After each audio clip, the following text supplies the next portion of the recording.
Warning, this podcast contains scenes of explicit nonsense and lore. Previously on the Resident Evil podcast. The information from these super soldiers has been as a direct result of the UT troopers from Resident Evil Survivor.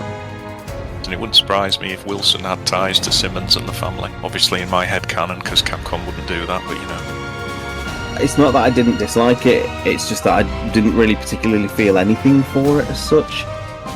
It's because of the increase in survival horror that it's turned off the Japanese market, who bought so many copies of Operation Raccoon City and made it a #1 in Japan. There's a new CG production coming up. I mean, if Leon's not in it, I would be very surprised. Basically what you're saying is if they wanted Village to succeed, they needed Leon rather than Chris. Probably, yeah.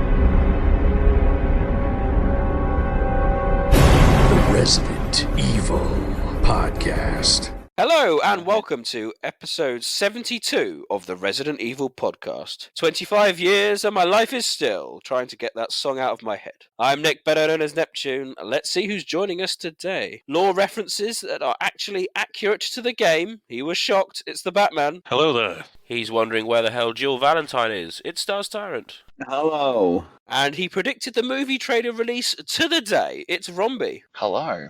You did, to the day. You got it right. There we go. It's 20 years, believe it or not, ladies and gentlemen, since the first Wesker's Report DVD was bundled with the PlayStation 2 version of Resident Evil Code Veronica X in PAL regions. It came out in March with Code Veronica complete in Japan, but for the rest of us, and certainly in Europe, it was September. So it's been 20 years since that came out. So we want to celebrate that first Wesker's Report DVD and other supplemental material, because for many, that DVD was the first time that we received any form of expanded universe, additional documentary lore to discuss, and what a DVD it was. So we were going to have a whistle-stop tour of many reports that have been commissioned since by Capcom, Wesker's Report 2 and others, all the way up to the latest one, which is that Baker report, which came part as Resident Evil Village. We're going to take a retrospective look at these documents, what made them special at the time, what revisions have been made over the years, and what they bring to the table lore-wise. We're also going to have a sub-discussion on Resident Evil Welcome to Raccoon City. Oh yes, the new live-action trailer has dropped. And then, of course, we finish off with Neptune's Biohazard quiz. So before that, it's the news.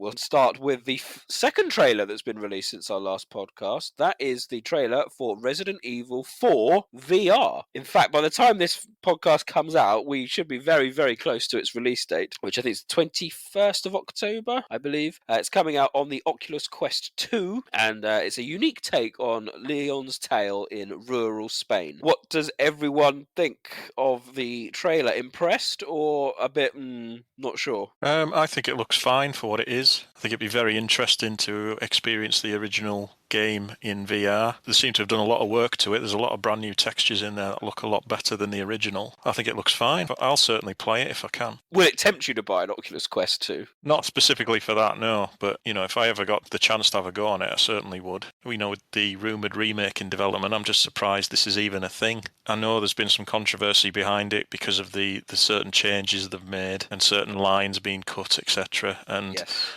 I was reading earlier as well that there's not going to be any of the extra content included, so there's not going to be anything like separate ways in there. But as far as I'm aware, you know, even just the base game will make it a lot longer than most games available for the Oculus Quest. I mean, this is basically going to be the GameCube version, isn't it, really, in terms of content-wise?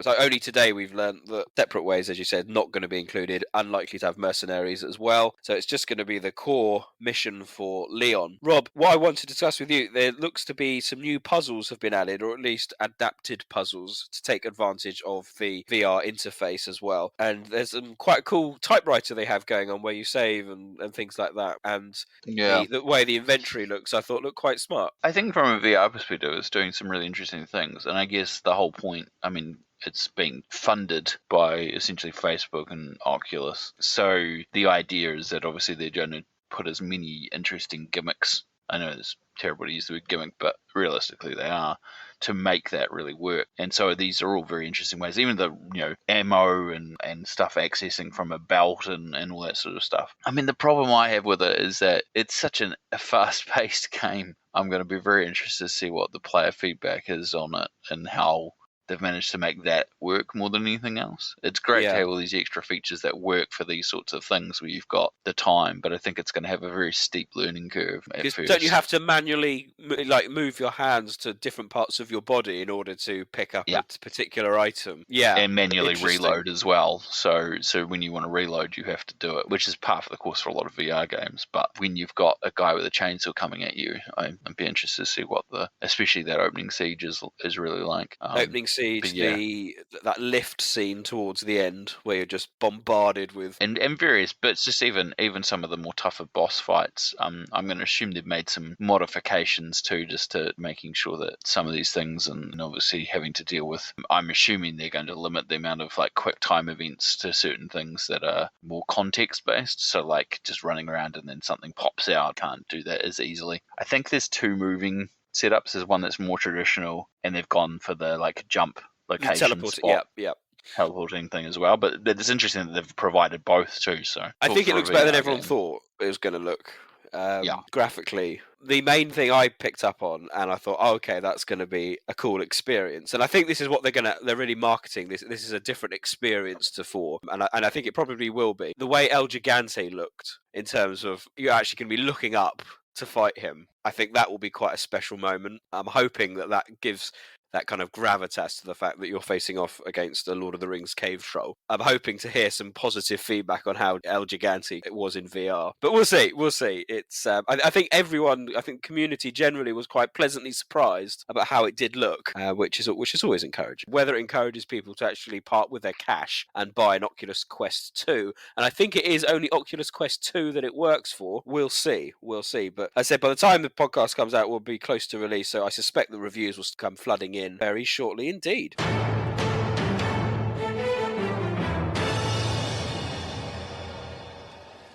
Next bit of news comes from the world of board games, and that's right, Resident Evil the board game is coming. So we've already had Resident Evil 2 the board game, highly successful. We've had Resident Evil 3 the board game, which is coming very soon. I don't think it's quite out yet, or very close to being released. But the new one, which is in its Kickstarter level, is Resident Evil the board game, based on the Mansion incident. A trailer dropped, which was quite cool because it kind of almost like an overlap of both remake and original kind of combined into one Mansion experience. So for all you board game lovers out there, that's another one to tick. I haven't really checked out any of these board games, but I'm quite tempted by this one. I'm quite tempted to do the Kickstarter. I know First Aid Spray rave about them, and I've heard lots of positive things about the 2 and 3 board games, so I'm quite tempted to check this one out, but I don't really know a lot about it or how it works, but I'm certainly interested to give it a go. I'm with you, John, though. I've not played any of these board games. That's not to detriment of their quality, far from it, but they're a different type of board game, aren't they? Almost like a story-based... It's almost like Dungeons & Dragons-esque, isn't it? With the way you navigate through particular parts, so I don't have enough friends to play that, I'm afraid, champs. But Rob, what about you? Anything you're looking into? No, I mean, it's just the same thing. I remember when the card game came out, my friend out of happenstance just happened to get a lot of those sorts of card games, and he happened to buy the card game and a few of the booster packs. And I did sit down and play it with him a couple of times. He would be the only person I know, really enough, who would probably also play the board game, and I don't even live in the same city as him. So, unfortunately, if one of you get one of the sets, even if it's the first one or anything, I think it would be hilarious. There's a meet-up to actually play a game.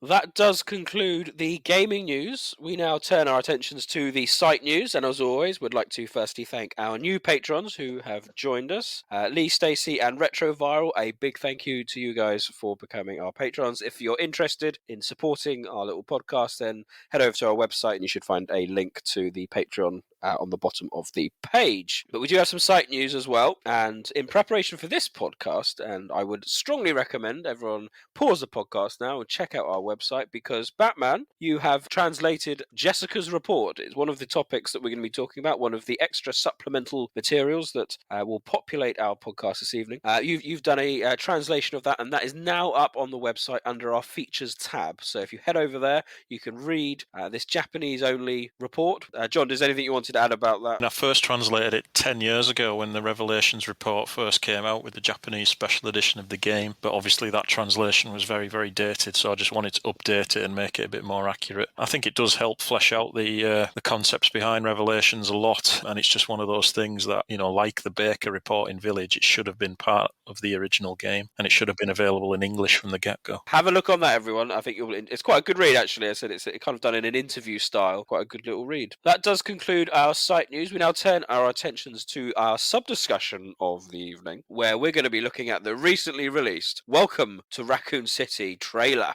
Every story has a beginning. Discover the origin of evil. Why are you back here, Claire? Your conspiracies weren't true when we were kids. They're not true now. We need to expose Umbrella.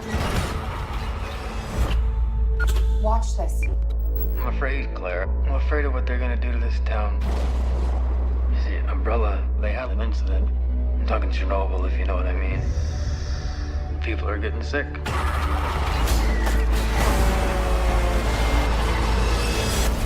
You gotta help us, Claire. Let the world know what's really going on.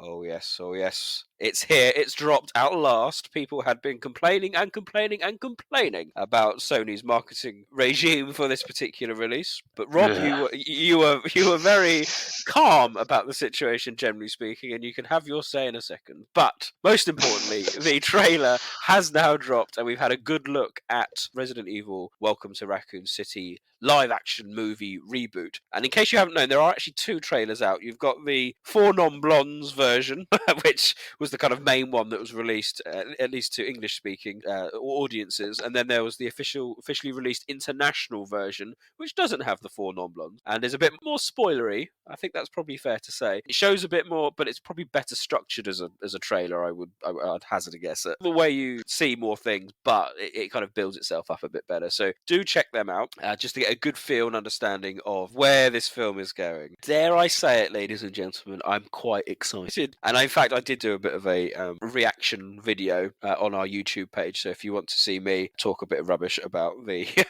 about the trailer, then you can do so. But I'm quite excited because there's a kind of headline to it all. Regardless of whether this movie is going to be awful or not, and we don't know at the moment, it is at least a bit more accurate to the source material. And I think if you're a fan of the games, it should have at least piqued your interest. As I said, it could still be atrocious. It could be poor, it could be a terrible film, not much better than some of the Anderson films. But you can tell from the number of Easter eggs that are in the trailer alone, should give us all a bit of confidence that Johannes Roberts, the director, unlike Paul W.S. Anderson, is a big fan of the games, or at least Remake 2. So I'm quietly optimistic, quietly cautious, but excited, and I'm looking forward to going back to the cinema to see it, and I'm hoping fulfills my expectations, which are middling, I think is probably the best way to say. I hope it's good, I hope it's solid. In other words, I hope it's a bit like the Silent Hill film, which I personally thought was quite good. So there we go. Romby, what did you want to say? Are you going to bring it? You're not going to lower the tone? I'm going to try not to, but I was about to say, you know how you guys in particular have rants every once in a while about the community and their reactions to things? I've been absolutely disgusted by the constant moaning about this. Like, it's one thing after another. It's like, first it's like, oh, the way the characters look. Oh, it doesn't look like the game characters. Then it's like, when's the trailer going to drop? And as you alluded to at the start of this episode, I predicted to the day it's exactly 7 weeks before the movie came out. But the problem is there's all these people talking about all this stuff that they don't realise, they don't understand. Oh, but this picture's out, so there must be a trailer drops.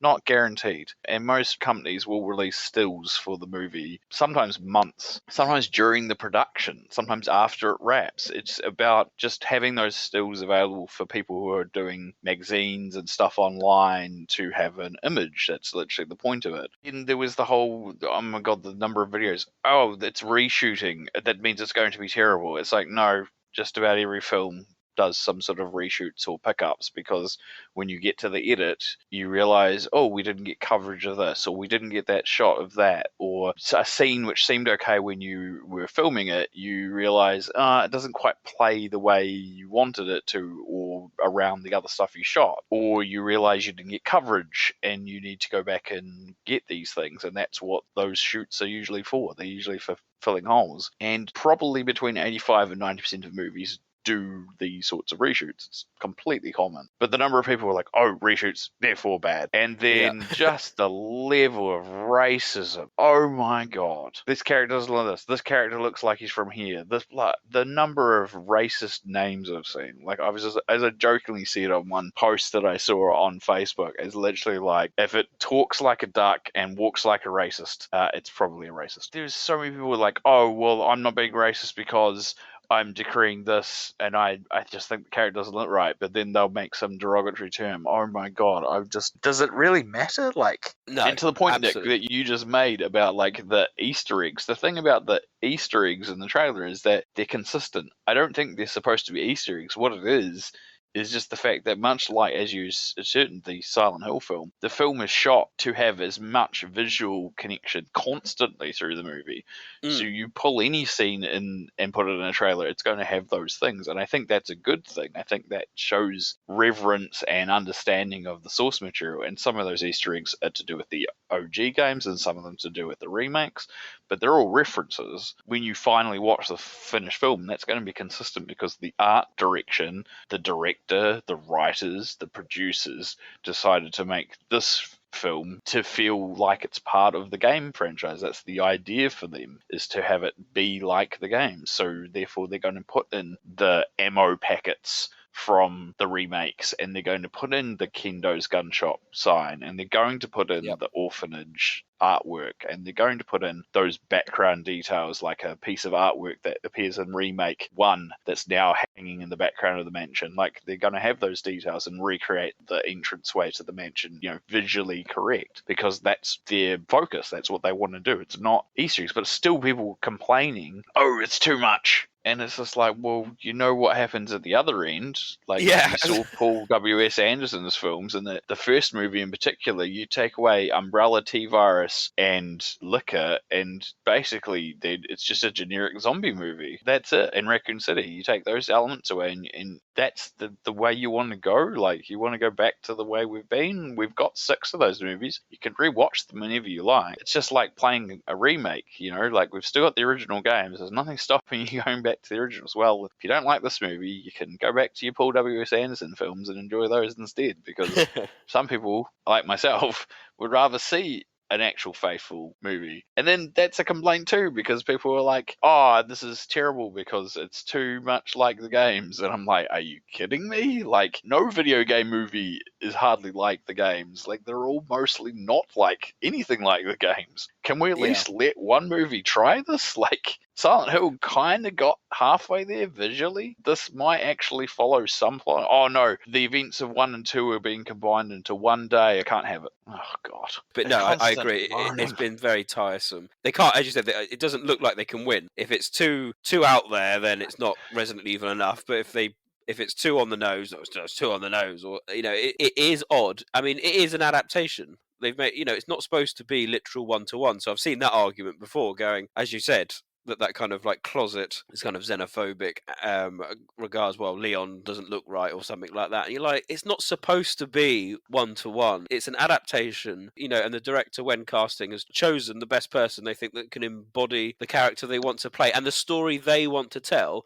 adapting the storylines from 1 and 2. So, give the guy a bit of creative freedom. That's the thing. The moaning is, all the other parts of the game, of the movie, are supposed to look like the games, and yet your actors don't look like the characters. It's like, that doesn't really matter. Like, it's not going to be one. They're not going to go to the RPD and find it doesn't have bathrooms. No, exactly. Like, it doesn't matter. Like, it's not telling that story. It's not a game. It's a movie, but it's going to try and add as much visual representation of what they want. Mood. They want that style of the games. It's going to tell its own story, just like a sequel to a Resident Evil game is going to be. That's the idea. But I've never seen. I thought I'd seen very fervent people when back in 2001, I think it was, or late 2000. The Paul W.S. Anderson first film, the first bit of information we got about it was the Variety information, and it said basically military task force deals with the supercomputer. The internet, as it was then for the Resident Evil fans, lost their collective crap because they were like, that doesn't even sound like Resident Evil. What is that? And if you read that logline, honestly, it doesn't sound anything like Resident Evil. It has nothing to do with zombies or monsters or anything.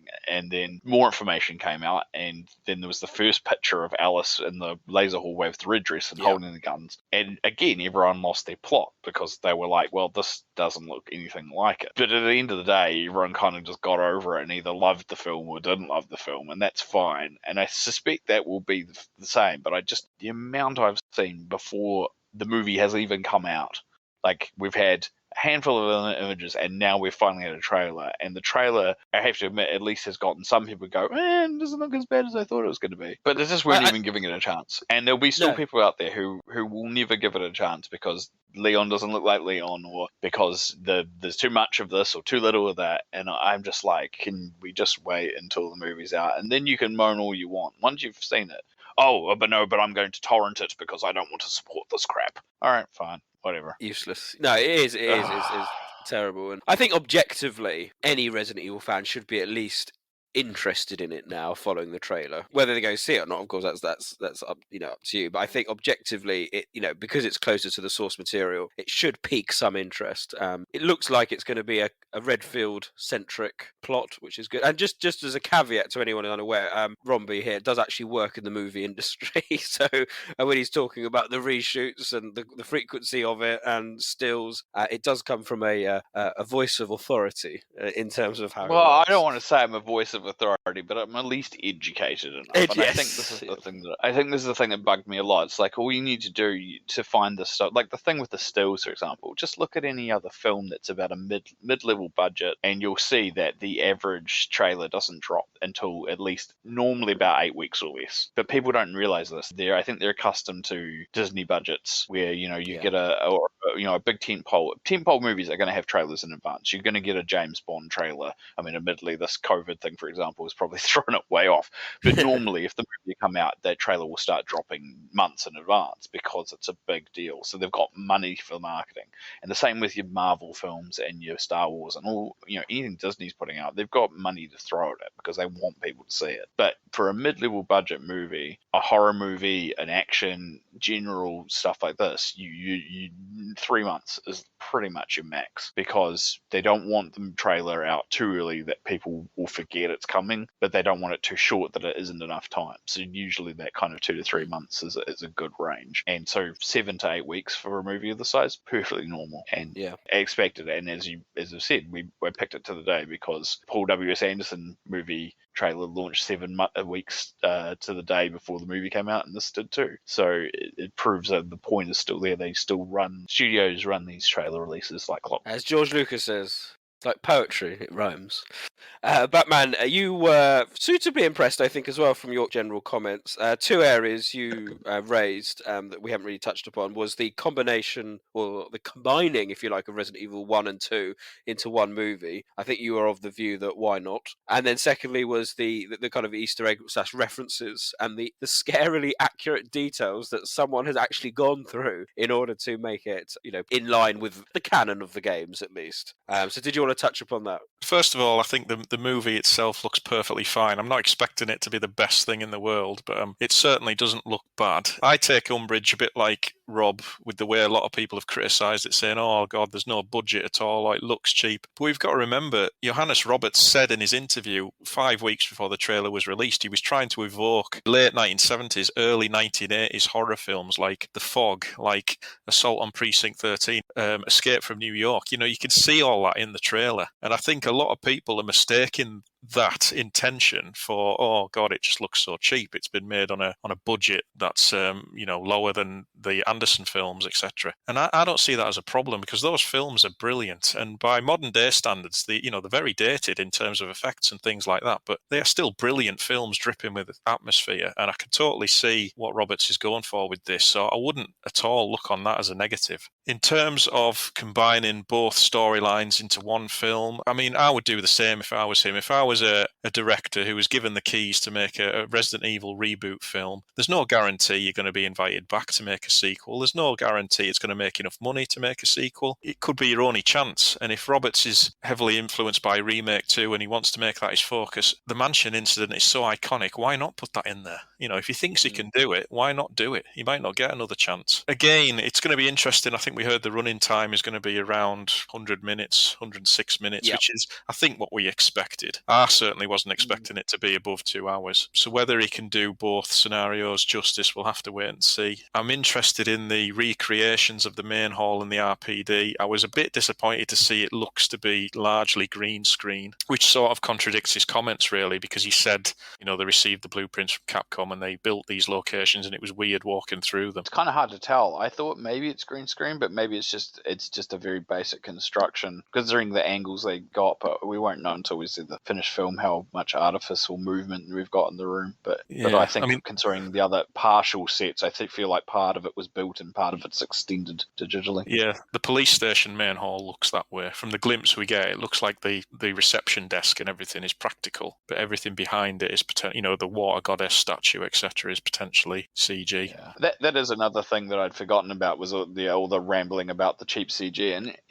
not every CG shot looks great. The tanker falling over is not amazing CG, but plenty of movies have not great CG and they're still good movies. CG is not going to break it. What's going to break it is narrative and realism and story and your belief in the characters. I mean, CG you'll get past. So there's been a lot of grumbling about the film, but I can't think not a single Resident Evil fan hasn't got excited when you've seen the exterior shots of the RPD in the rain. When you've seen scenes recreated from the games, like the truck driver even has his little cheeseburger on his dashboard. The Wesker's Report 2 stuff is such an impressive detail, because not a lot of people will spot that. Your casual movie audience goer won't spot it, and even for fans, unless you screenshot it or pause it on YouTube or whatever, you're not going to see it. So for him to go to the effort of putting that in there is obviously going to get the fans on side, and all the other visual references as well. It's clever, it's common sense. You're going to do that stuff to get the fans on side. Some of them maybe are a bit too on the nose, like the zombie writing itchy tasty in blood on the glass. I don't know if that's maybe a bit too on the nose, but then on the other side of the coin you've got stuff like the Ashford video clip, which was just genius. Really. Creatures, I'm sort of maybe a little bit disappointed. I mean, hopefully they're holding stuff back, but I was personally hoping we'd get to see, a hunter or maybe some other creature, because we've seen the zombie dogs so many times, which I know people are expecting. You do want them to be in there. And the liquor, which I think looks good. It's a nice redesign from the original films, but I'm hoping we get to see a few more creatures in there. I don't know I don't think we will. The big CG I'm assuming it's the final form of G. Birkin at the end. The eyes, it definitely looks like it's supposed to be G. Birkin. Yeah, I mean, I'm surprised they're going down that route. I must admit, if I was directing this film, I would stay away from some of the more outlandish creature designs, like the yawn and the shark and the excessive Birkin mutations, because I'd like to sort of keep it grounded in realism. But fair play to him, to Roberts for just deciding to go fuck it and just put everything in there. Why not? Yeah. I probably would have gone with a more traditional tyrant design myself. Yeah. I would have left G. I'm not sure how much the G virus is needed. They could have easily replaced the G virus storyline with the T virus. Yeah. Just substitute the virus, or an enhanced T virus or something like that. Well, it may be. We may find in this instance there is no G virus. It is some sort of T variant. Yeah. It looks like we get Hunk. I think the T virus leak is going to come from the mansion and it's going to filter its way into the city. I think it's already happened before the movie started. I think Claire goes to see Chris. He doesn't believe what she's saying, and then he gets ordered by Irons to take Alpha Team to the mansion because Bravo Team have gone missing. And at the same time, the police station will go under siege. And the supporting background as well, by the sounds sounds like the town is on the wane. That Umbrella has kind of pulled it was like the mainstay of Umbrella at one point, and it's kind of pulled itself out of the city, but there's still obviously remnants in this rundown kind of concept, and so that there being a leak because of that doesn't sound too unsurprising. And you could base it on real world concepts, like the Dow Corporation and the amount of toxic waste that was left behind from various chemicals in the ground and DuPont and all those sorts of stuff. So I think my only concerns at this time are maybe how much characters like Jill and Wesker are going to play a part. I think they're going to be very much sidelined. Yeah. And from what I've seen in the trailers, my biggest disappointment, I would say, is William Birkin's lab looks like it's in his garage or his garden shed. It's not the high-tech Umbrella lab I was expecting. But gone the other way. You've been too ruined by Nest too. Yeah.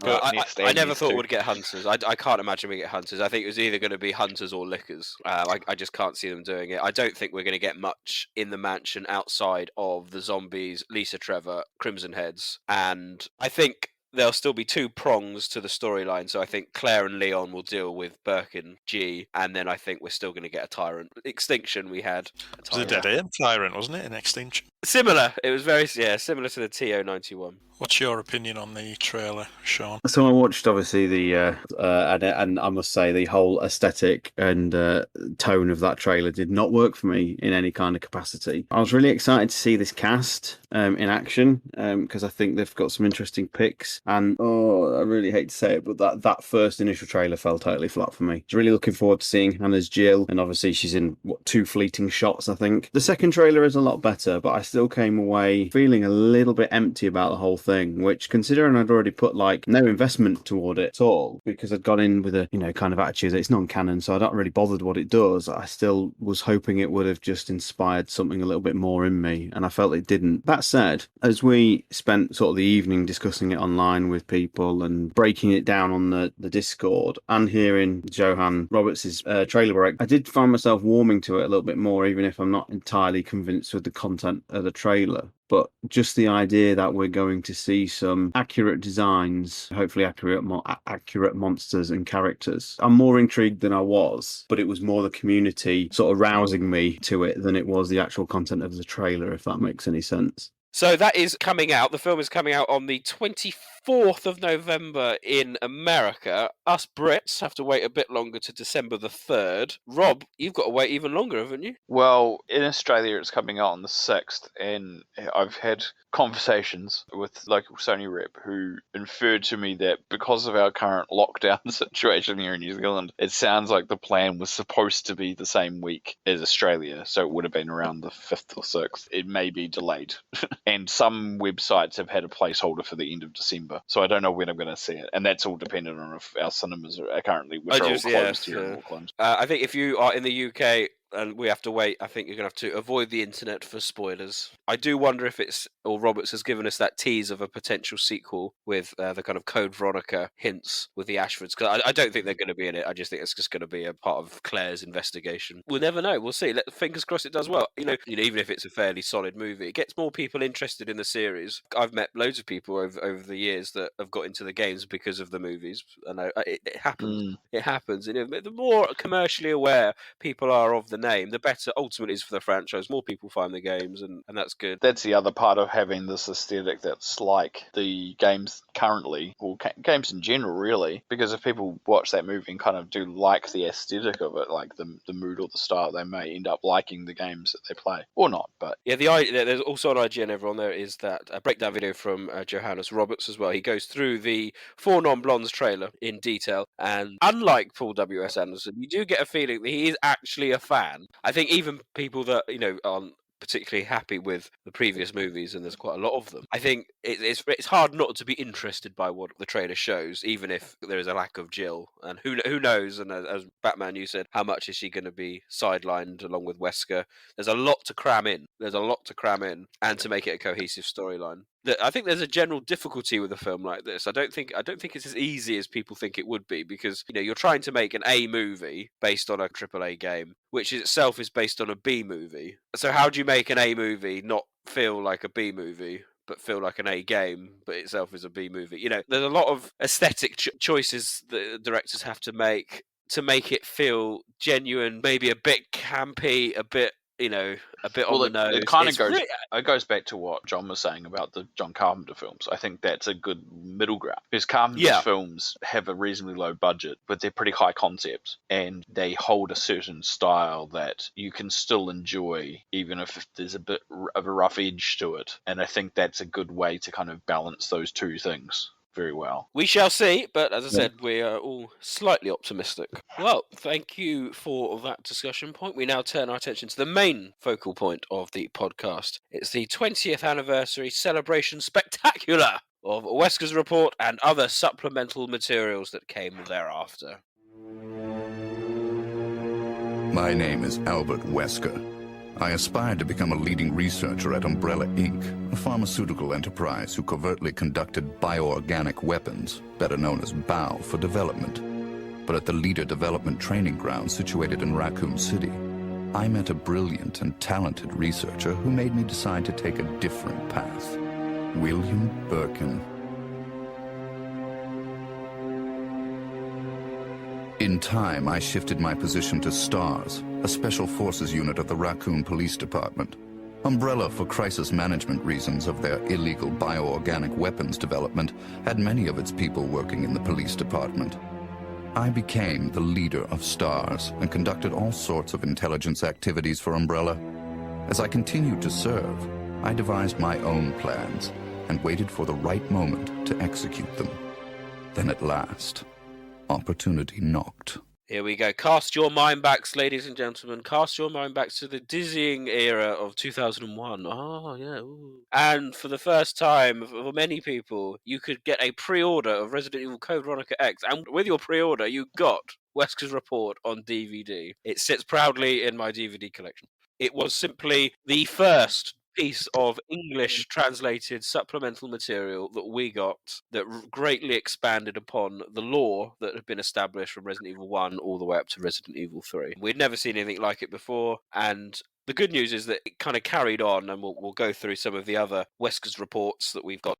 I think it'll be good to start with Wesker's report 1 and everyone's memories and your favourite kind of highlights of Wesker's report. That first one on DVD. So, Batman, we'll start with you. Surely this opened your eyes up in 2001 to the wider world. Absolutely, yeah. I mean, obviously, this was years before YouTube and video sharing websites, etc. This DVD was the first of its kind in many ways, and I was like you, Nick. I watched it over and over again back in the day. It was such a great way to sort of summarise the first 3 games and add extra information. Touch of genius as well, getting Richard Waugh, Wesker's voice actor in Code Veronica, to record it as well. Answered some long-standing plot points at the time, like obviously Wesker's resurrection. Yeah, it was just brilliant, and to include it for free as well with your pre-order for the 5th anniversary was such a genius. And I know it's been re-released several times since, but I just wish they would do a definitive update with all the new information we've had since. Bit of a missed opportunity maybe when the HD remaster came out to basically repackage the original version, albeit with updated video. But yeah, it would be nice if it got a definitive update, and I'm surprised really that there has never really been a follow-up to what's essentially Wesker's Report 3 with the extra report. But yeah, happy memories of Wesker's Report 1. I think it's got a lot of unnecessarily flack over the years. I know there's controversy with what the video actually shows compared to what the script actually says, etc., which has led to debates about its potential canonicity or non-canonicity. But for me, it's always been canon, and even today I still view it now as an essential piece of Resident Evil lore that should be required viewing for everyone, really. It was written by Hiroki Kato, who directed Code Veronica and wrote Gaiden, so you should know that, Nick. Apparently he was very reluctant to take this extra project on because he was obviously extremely busy at the time with Code Veronica. The whole production was very rushed. The finished scenario was given to the translator, who was told they only had 3 days to translate the whole thing, which is something Capcom themselves have said was just a ridiculous request. The translation was somehow completed within that deadline, and it was then sent to Richard Waugh, who recorded his lines in Canada. And then when the VA was all complete, Capcom started to make the basic structure of the video and spent a hours in the editing suite to get it finished in time for what was a very, very tight deadline. And interestingly, I had a look on the old Wayback Machine on the old Biohazard Portal 5th anniversary website, and there's some little tidbits about the production of Wesker's report. And it expresses thanks to Taeko Ogasawara, who directed the video, but it also notes as well that there was no desire to fix this part of the content, suggesting that not a lot of effort went into the actual video, which again comes as no surprise really, because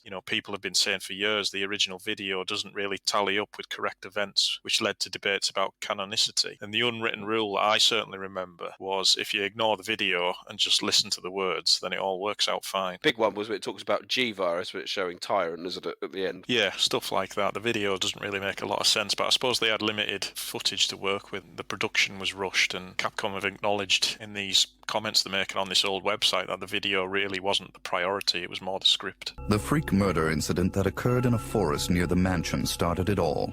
The mansion was Umbrella's secret bow laboratory, and it was clear that the in-development T-virus was the cause of the murder. Initially, Umbrella instructed me secretively to keep STARS out of the case.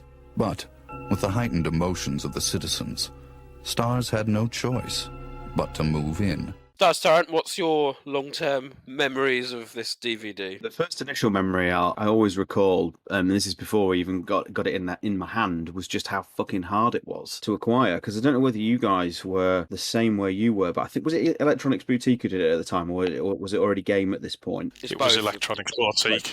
Electronics Boutique. So I pre-ordered Code Veronica X, even though I didn't have a PlayStation 2 at the time, because obviously this was the only way to get it. And when I recall the conversation, I had to ring them up, and they basically said they can't put any copies of Wesker's report aside because they're only getting something like, it was a really low number for Lincoln, like 20 copies. They were going to be distributed first come, first serve on the day. Even if you pre-ordered, you weren't guaranteed a copy. So I remember having to get to Lincoln before it opened, and I think I was like the first or second person there, so thankfully I was able to get one. But I just remember all the stress attached to it, because this was like before everybody had really good internet connections, so there was no sort of guarantee I was going to be able to watch it. I was still on dial-up in Lincolnshire, so if I wasn't able to get hold of the DVD, the chance of me seeing this was quite low. And like John says, I absolutely loved it.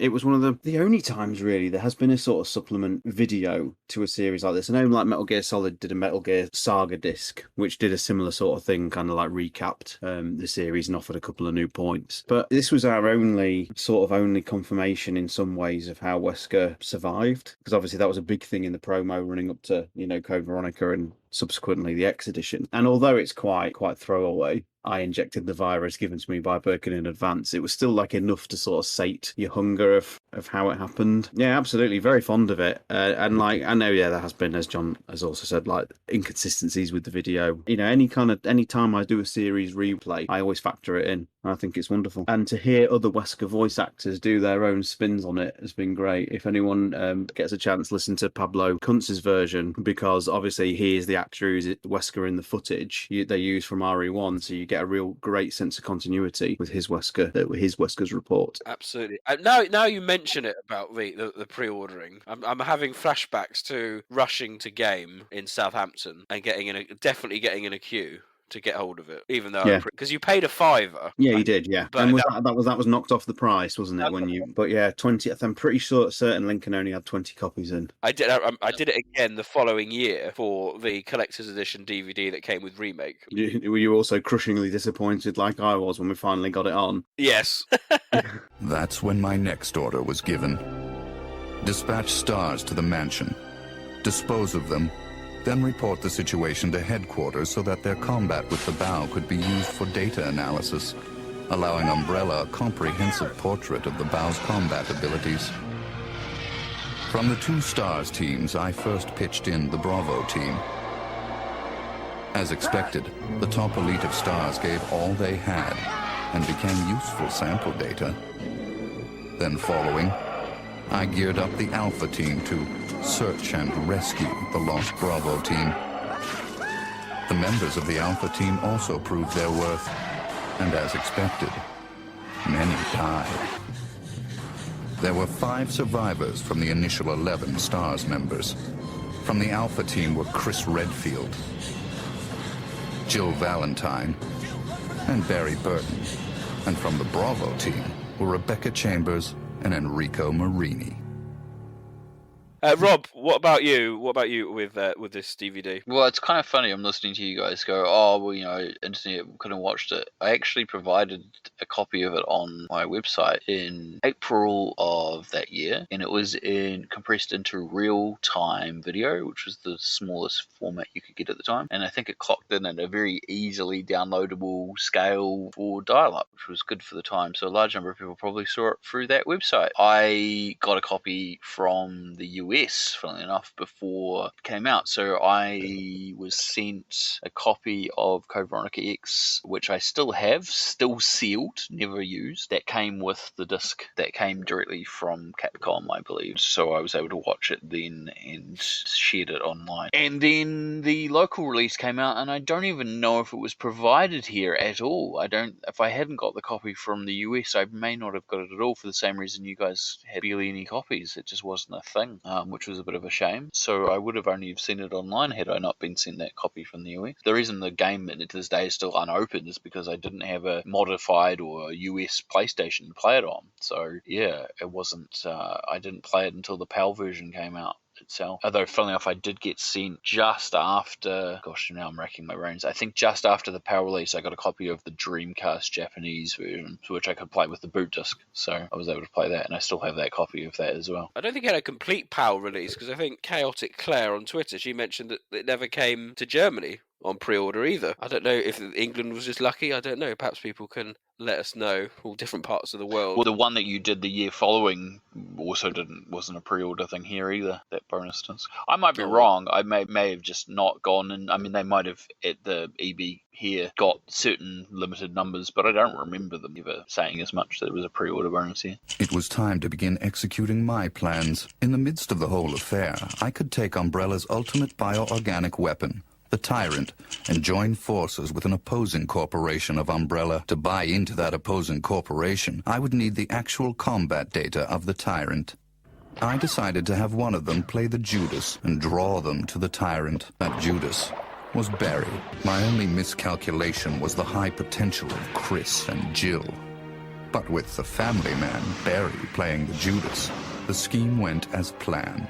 I awaited the sample specimen that Barry would bring to me in the Tyrant's room. Wesker? You did a fine job, Barry. Just as I thought. I injected the virus I obtained from Birkin in advance. If I made Umbrella believe I was dead, it made it far more convenient to sell myself to the opposing corporation. According to Birkin, the virus had profound effects. It would put my body in a state of temporary death. It would then bring me back to life with superhuman powers. Therefore, I unleashed an awesome tyrant from its slumber and let it attack me.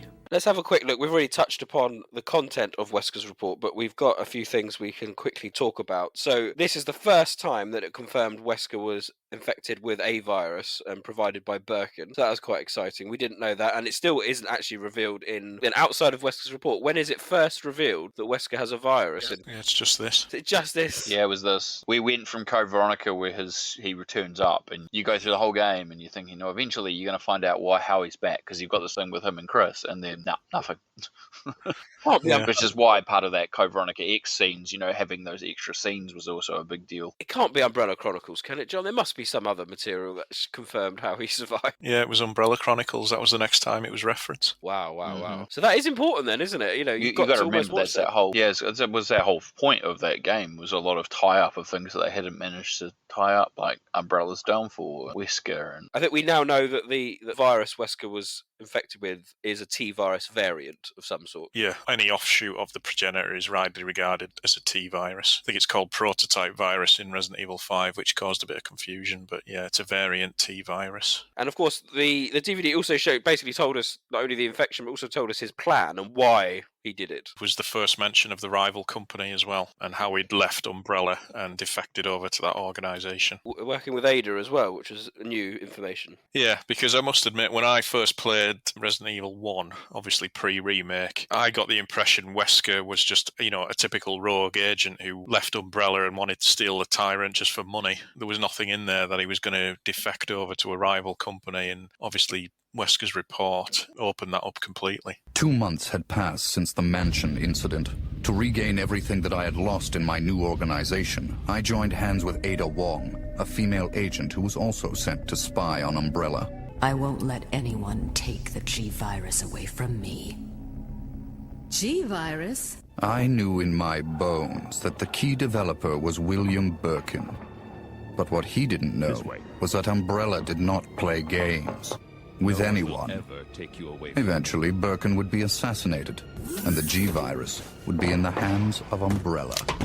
So, John, am I right? Because the Sherry storyline in Wesker's Report 1 mentions that she's under his protection, but that was later changed. Yeah, a new version was written, which mentioned elements from the remakes, Zero and Remake. It mentioned Spencer, it mentioned James Marcus, and it added an interesting plot point that Wesker wanted to save Birkin and bring him over to the rival company with the G-Virus, but Hunk's team got to him before he could. So that was completely missing in the original version, which I thought was cool. And then Wesker's Report was re-released in 2006 for the 10th anniversary. Came out on DVD with trailers of Resident Evil 4 and 5 and Devil May Cry 4 as well. And that version had the Sherry line at the end removed.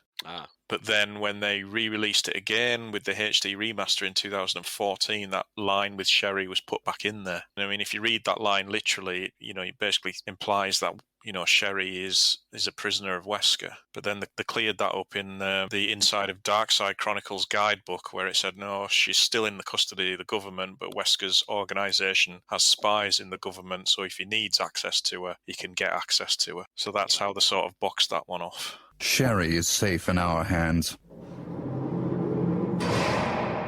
I would never underestimate Birkin. There's something about this little girl. And the most important thing, of course, is the original Wesker's Report had Gaiden effectively confirmed at the same time by mentioning, of course, that Leon and Barry joined forces in an anti-Umbrella organisation, which, of course, is exactly what we see in Gaiden. But you're going to destroy me, aren't you, though, John? Because you're going to say that was then subsequently removed. Well, it's interesting that was written by Kato, who wrote the story for Gaiden. To be honest, I can't remember if that line was removed or not. I can't remember off the top of my head. I'll have to check. I think it was. I think it got taken out. Much to my annoyance. In the morning, the government bombed Raccoon City in an attempt to stop further viral outbreak. This was, of course, their feigned reason.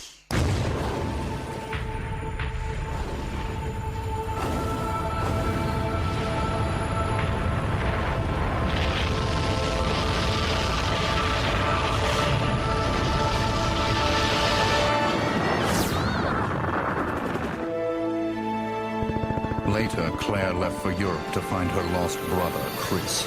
And Leon joined forces with an underground anti-Umbrella organization. I think at the time when the canonicity of Gaiden was still very much up in the air, it was a very neat reference, to be honest. If Gaiden was to take its place in the canon, then Wesker's Report is a beautiful lead into it, because Gaiden literally starts off with that passage of them being in an anti-Umbrella organisation. So it works well. There's a good sense of continuity there. One of my fond memories of Wesker's Report 1 was the re-release that came with the remaster HD in Japan. For people who maybe haven't owned the Asian or Japanese version of the remaster on PS3, it's actually in the extras menu. You can watch a new video version of Wesker's Report 1, and there's text screens of Wesker's Report 2. The Wesker's Report 1 update is notable because there was a complete fan meltdown because they've used Operation Raccoon City FMV footage to boost and update the presentation of it, causing some people within the community to say that it now canonizes Operation Raccoon City, which is just a hilarious time. Very fond memory of that. As a bold claim. The final point I'll make on the first Wesker's Report is the definitive version with the most information is the first re-release, which came out in 2003. The transcript of that is in the second Resident Evil Archives book. So that's the definitive version in terms of lore. So that's widely available to pretty much everyone. There we go. A top tip. July 31st, 1978. The first time I visited that place, it was the summer of my 18th year. That makes it about 20 years ago. As I got off the helicopter, I remembered the sight of the swirling wind the helicopter blades whipped into the air. When viewed from above, the old mansion seemed quite normal. But when seen from the ground, there was something foreboding and unapproachable about it. Birkin, my junior by 2 years, seemed as usual to be only concerned with the document he was holding. We were assigned to the mansion 2 days earlier, on the day that the executive training center we had belonged to was closed. It all seemed like it was planned, too much of a coincidence. But probably the only person who knew the real truth was Spencer. Spencer was one of the main guys in charge of America's T-virus research at the Arklay Research Facility. As soon as we got off the helicopter, the head of the facility was standing in front of the elevator, ready to greet us. I can't even remember the guy's name. Who really cares about formalities and figureheads like him? From that day on, the Arklay Research Center was ours. As chief researchers, we were put completely in charge of all aspects of the facility. Of course, that is just how Spencer had planned it all out. He chose us. With the release of Resident Evil Remake, we had Wesker's Report 2. A slightly different format, but one equally as compelling, I think everyone would agree. Wesker's Report 2 was background lore to the Arklay training facility in the Arklay Mountains, and all the lead up to the events we see in Resident Evil 1. I don't know about you, but this was a fascinating read back in the day, and I just wondered what everyone thought. I mean, it splits it into, 5 different chapters or headings. We've got topics on creation of the zombies, the hunters, the tyrants, Lisa Trevor, the Alexia Ashford rivalry, the G-virus. I mean, it did all sorts of things. The Nemesis parasite, how can we forget that as well? All combining and just showing how conniving and clever actually Wesker was. It really helped emphasize that kind of picture we see in Resident Evil of him as a scientist. You actually got a bit of an understanding, didn't you, about how he was actually, a very clever man. John, we'll start with you again as a kind of lore aficionado. This was amazing at the time. Oh yeah, without question, it's the single best piece of supplemental material we've ever had.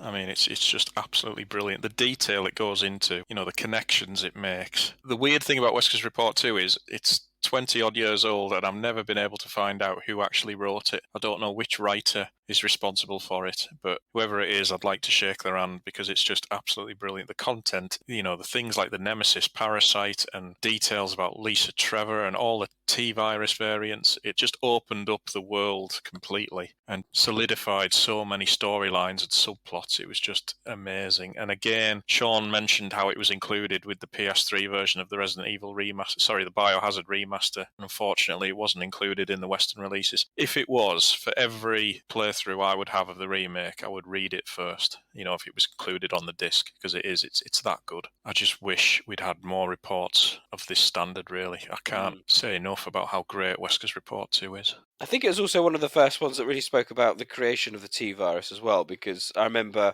people just assumed it was a derivative of progenitor and Ebola, because they go into a lot of detail about the Ebola virus. Well, we only had very, very primitive translations, didn't we? Because it was first released on the Biohazard Remake website on a weekly basis, I think.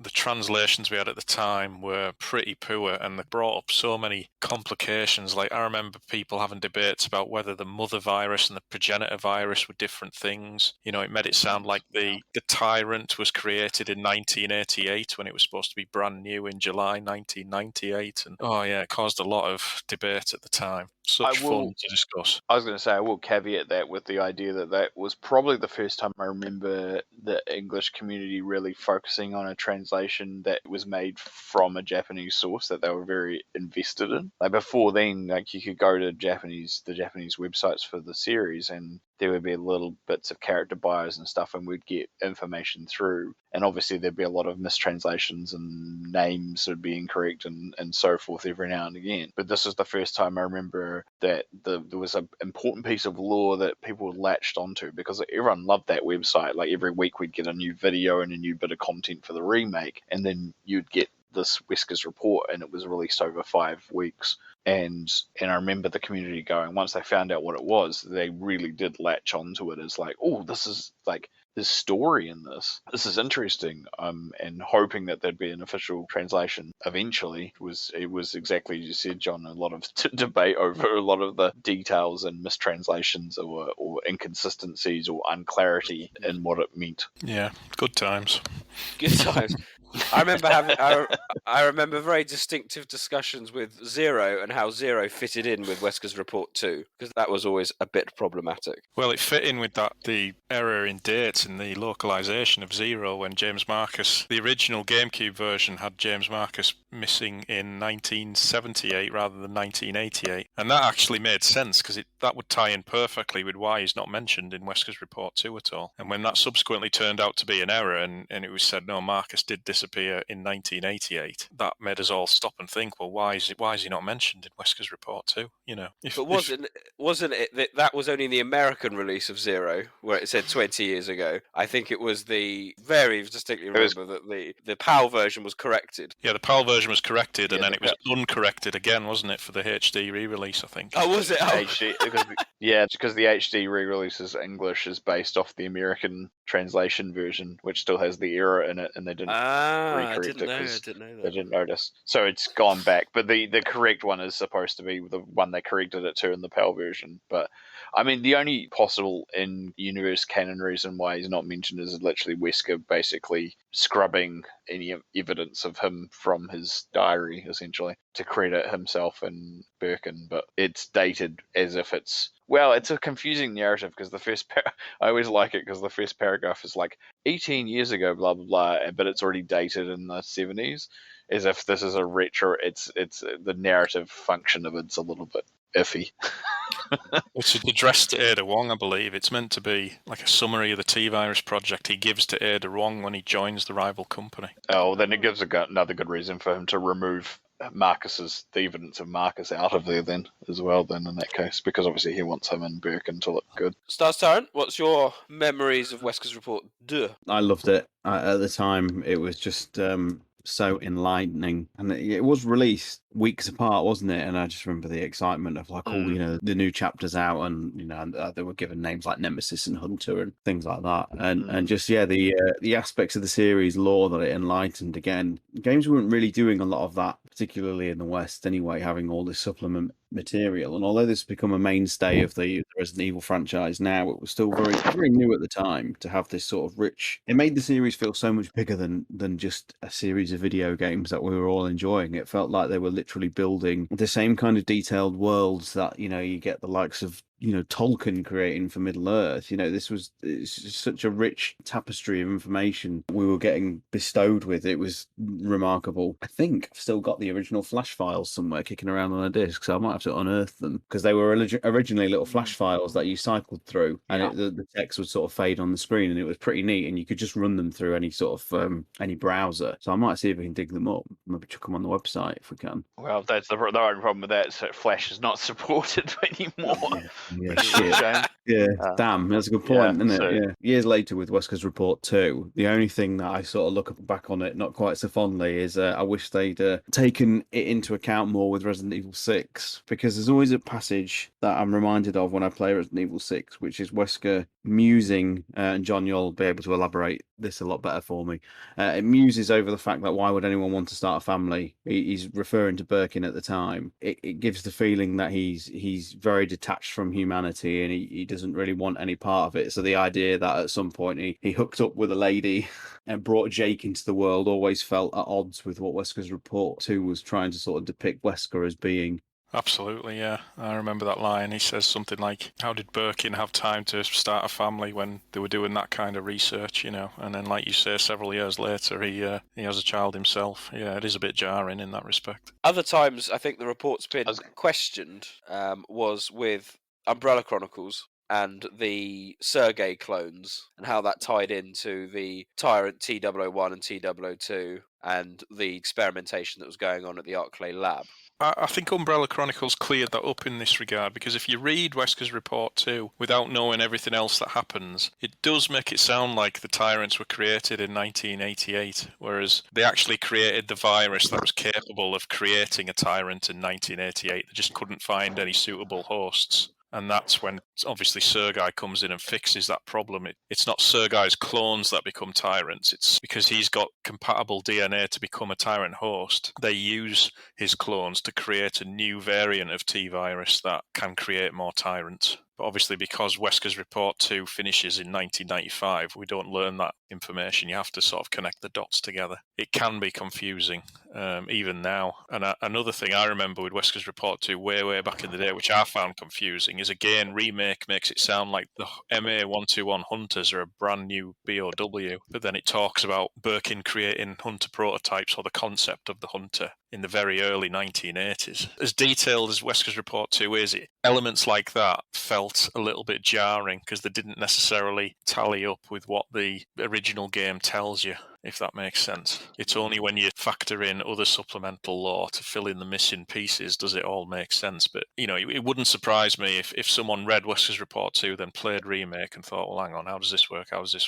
Some elements are a bit muddled still. I always had those hunters from Wesker's report 2 as you said, the prototypes and the ones that you see in the X-Files of Resident Evil 2, the MA120. Yeah, which is fair enough, that works, but then why would it take another 15 years to create a successor to that prototype? What it means is it was the concept of the Hunter was sort of created in the early 1980s, and they didn't necessarily have the technology, or they didn't perfect it for another 15 odd years. Again, it's only when you study Wesker's report 2 in really close detail that you realise there's many different variants of the T-virus. I mean, I think a lot of us assumed, and I was the same, at one point I just thought there was just one T-virus. There was just basically one T-virus that did everything, and then one G-virus and one T-Abyss virus. You didn't really factor in that there was variants with minute differences of the same virus. It's only when you look at the report in very close detail do you realise they're not just creating new monsters, they're creating new variants of the original Marcus prototype virus. Just to go back to the Tyrant point, we never find out how adaptive the Sergei Tyrant virus is. Because we know in Wesker's report 2, they say it's like 1 in, 100,000, or I can't remember, 1 million adapt. But do we ever get the updated figure as to how many people will turn to a Tyrant when injected with Sergei T-virus? No, it doesn't give us a figure. I think the original figure was 1 in 10 million humans, and when they fed that through simulation models, they've discovered there would only be maybe 50 people in the whole of the United States alone that could become a Tyrant, so they were never going to find anyone. But when Sergei came along, I think the new variant they engineered from his blood pretty much turned anyone into a Tyrant if they wanted to. That answers the question, I think, as to why, we seem to get so many Tyrant-like creatures. People like Morpheus Duval, it was a hell of a convenience that he was 1 in 10 million adaptable humans, and likewise Jack Norman as well. We're never given a figure, but I think the Sergei variant was very compatible with a lot of people, put it that way. Okay. Any favourite chapters or scenarios or tidbits of information that anyone found from Wesker's report 2? Personally, the whole Lisa's Trevor storyline was brilliant, and then bringing in the Nemesis element as well was like, oh, okay, they're combining lots of things here, and then to suddenly create G. I thought the whole story of Lisa was exceptional and really gave gravitas to what you see in the game. Absolutely, yeah. That bit, I remember finding that bit pretty jaw-dropping, actually, the first time you sort of read it and understand the gravity of what this is sort of depicting. Very special. I quite like the sections where it just explained that, how Wesker would go for walks in the woods and he would wonder about how the virus would react if it escaped and infected local woodland creatures, and if Spencer had placed the mansion there on purpose as if he was planning some major biohazard. There's some of the more ambiguous elements that weren't necessarily followed up on were quite interesting, I thought. The other big thing about Wesker's report 2 and the website and everything is this is at a time where people were very hungry for information. We kind of were talking about it before about how Wesker's report 1 kind of finally gave some answers or information about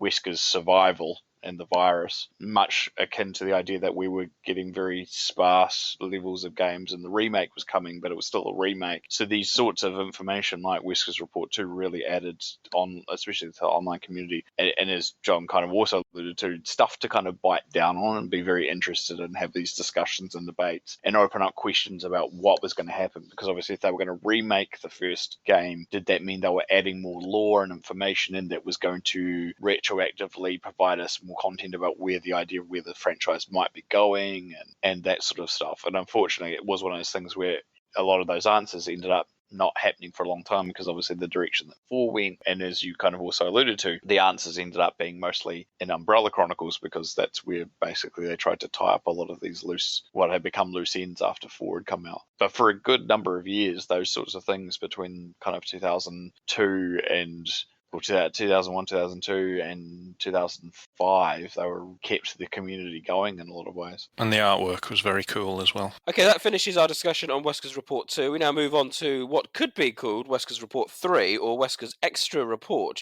An interesting incident. Bizarre murder cases have recently occurred in a remote village in the Caucasus region of Russia. The villagers there are making noise that a legendary monster, Olmus, has been revived. The disastrous scene easily reminds me of the first bizarre incidents in Raccoon Forest. There's an old chemical plant 3 kilometers from the village that was built during the Soviet Union era. And according to the investigation, the property rights have now transferred to a prestigious European noble family. It seems foreign capital was invested 5 years ago, and a large-scale underground development was conducted. According to geological surveys, there's a solid bedrock that is perfect to construct a certain kind of facility on. It seems the crossword's somehow been solved. Wesker's Extra Report came bundled as part of Biohazard, The Umbrella Chronicles. It was good. It didn't get a wide release, and it kind of covered all the storyline up to Umbrella Chronicles from Wesker's point of view, in his kind of hunt to acquire all the viruses, acquire all the information, and locate the Red Queen after he failed to obtain all the relevant data from the Arklay Mountains. It's not as good as Wesker's Report 1 and 2, but it does have some useful tidbits, such as semi-confirming Resident Evil Dead Aim as a canon title. Not that it should be up for debate, but people of that age, when they were around the internet when Dead Aim came out, there was a lot of calls to say, is this canon or not? And I think Wesker's Extra Report helped soften the situation on that. John, did you want to quickly explain why, and then what else Wesker's Extra Report brought to the table? Umbrella has boldly survived for the 5 years since Raccoon's annihilation. Held responsible for the virus leak, and in spite of a plunge in their stock prices, they campaigned at the trial that it was all a U.S. government conspiracy, and succeeded in buying time until the final death sentence. It was fortunate for Umbrella that they had colluded with the government from the very beginning. Naturally, the nation has secrets just like anyone else if it cleared the dust, and their survival tactics were to stir up public doubt by selling them in pieces to the court and the media. That which is called madness exists in varying degrees and lurks even in people, organizations, and nations. However, Umbrella was the most mad in that incident. Again, unfortunately, it's another translation error, because Wesker's Extra Report, again, was only available in Japanese. It wasn't officially localized until 2010, was it, when Resident Evil Archives 2 came out? That was the first time it was officially translated into English, and it misses out that line completely. The Japanese says there are reports that Umbrella has been working behind the scenes to set up and produce biological weapons, and that ships are in operation to transport them, which is obviously an allusion to Dead Aim, and I suppose by extension Revelations as well. Whereas in the localized English version, it simply says, I have traced these supply lines to Umbrella, which has reorganized itself behind the scenes. So the reference to ships is completely missing from the official English version. But in terms of the overall report, a bit disappointing, because obviously when you compare it to the likes of Wesker's report too, it was packaged with the Umbrella Chronicles special edition, and I was expecting, tons of detail. I was expecting an updated version of Wesker's report too, which would cover the events of Code Veronica and beyond. And most of it, unfortunately, turned out to be like a basic summary, didn't it? And Wesker's extra report was only like a page at the end, and it basically just explains that it learned that the chemical plant the rights had transferred to a rich aristocrat, which was obviously alluding to Spencer, and that he'd worked out it was Umbrella's secret base, and that there'd been further working on the T-virus, and he planned to steal it. And there was a little reference to Prelude to the Fall, mentioning the village coming under attack, and that all the villagers had believed that some legendary cryptid had been resurrected to kill them all. The foolish Umbrella is showing signs of a revival. BOWs are beginning to go rampant in conflict regions. The BOWs are being supplied as weapons. Umbrella has organized itself under the surface and established a system to produce bioorganic weapons, and information has come in that they operate ships for transportation. It's time. They fidget with a T-virus, create mutant organisms, and sell them. Even if a certain amount of results were to appear, their imagination, which merely trifles with the virus as a medium for bioorganic weapons manufacture, will give themselves away again someday. The Philosopher's Stone belongs in the hands of a truly worthy alchemist. Those inept should withdraw in silence. Without a doubt, here will become the place of Umbrella's demise. So, for people who don't know, Prelude to the Fall is the canon manga that was released as part of Umbrella Chronicles. It's a prequel, if you like, to Umbrella's End / Dark Legacy, and shows Chris and Jill encountering Wesker and the Hunter Delta model, which is always criminally overlooked when people compiling the lists of all the hunters. So that's worth checking out. You should be able. There's plenty of versions available of that, I think, all translated online. I think you're right. It was an opportunity to do a bit more than perhaps just do the summary that we thought. And as I said, there could have been a bit more information about Code Veronica especially, and his ties to the rival organisation and NHCF as well, because that still remains a mystery to this day. Yeah, it does, and that would have been a perfect opportunity to elaborate on what was going on there, really. So, yeah, Wesker's extra report for me remains a bit of a missed opportunity. Especially as well because Resident Evil 5 was being made at that point in time, so they knew they were abandoning the rival organisation storyline as well. They could have been that real opportunity just to, put a bow on it and go, right, HCF was the same company or whatever they wanted to do, but they never did it. But then the report, canonically, it's set in 2003, which is obviously pre-Resident Evil 4, when he's still with the rival company.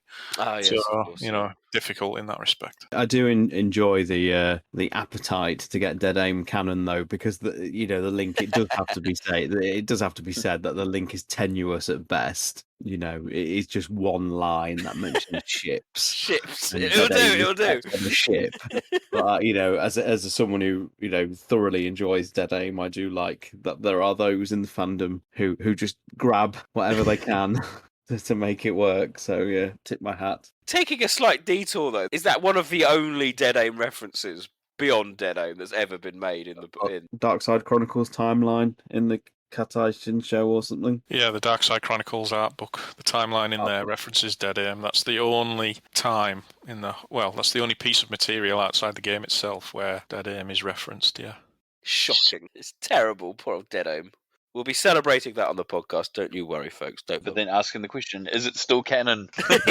That does finish our chat on Wesker's extra report. So we're now moving into slightly different territory. Our encounters with the sunglasses villain is over for the time being. Next up is Jessica's report, which we mentioned in the news. There is a lovely, brand spanking new translation of that report on our website. So feel free to go and check that out. Jessica Sharawat, of course, is a very interesting character in Resident Evil Revelations, which is by far the most complicated storyline in any Resident Evil game to date. Anyone who's played the game will know that it is all over the place in where things are happening, who's doing what, who's backstabbing who, and quite frankly, why they're doing it. So this report is quite important. This diary, this interview, however you want to call it, is quite important because it does shed a bit of light on at least Jessica's intentions and motivations in regards to what she sees in Revelation. So, John, we'll keep going back to you first. So, did you find this one particularly helpful? Because you've done obviously quite good breakdowns of the Revelation storyline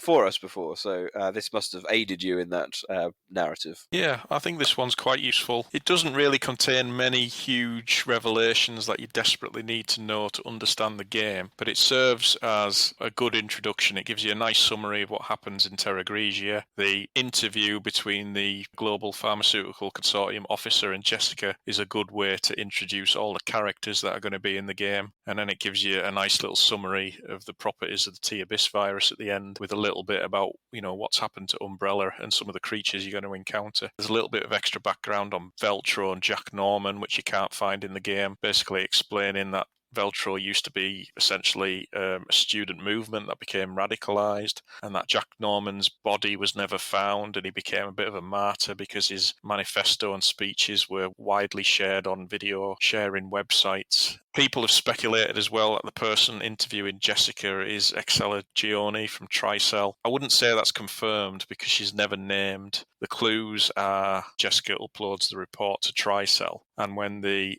interview part starts, the music that plays in the background is the same music as the scene in Resident Evil 5 when Excella and Wesker are first introduced. So that's the clue that it's potentially Excella who's interviewing her, but she's just described as an officer or an auditor in the actual report itself. But yeah, little bits of information about Morgan Lansdale, the FBC, why Raymond Vester's such a bastard, and obviously explaining the differences between the T-Virus and the T-Abyss, and nice information about the Ooze and Skagdead and Sea Creeper. So yeah, well worth a read. They don't like Parker much. Jessica describes him as a bit of an idiot.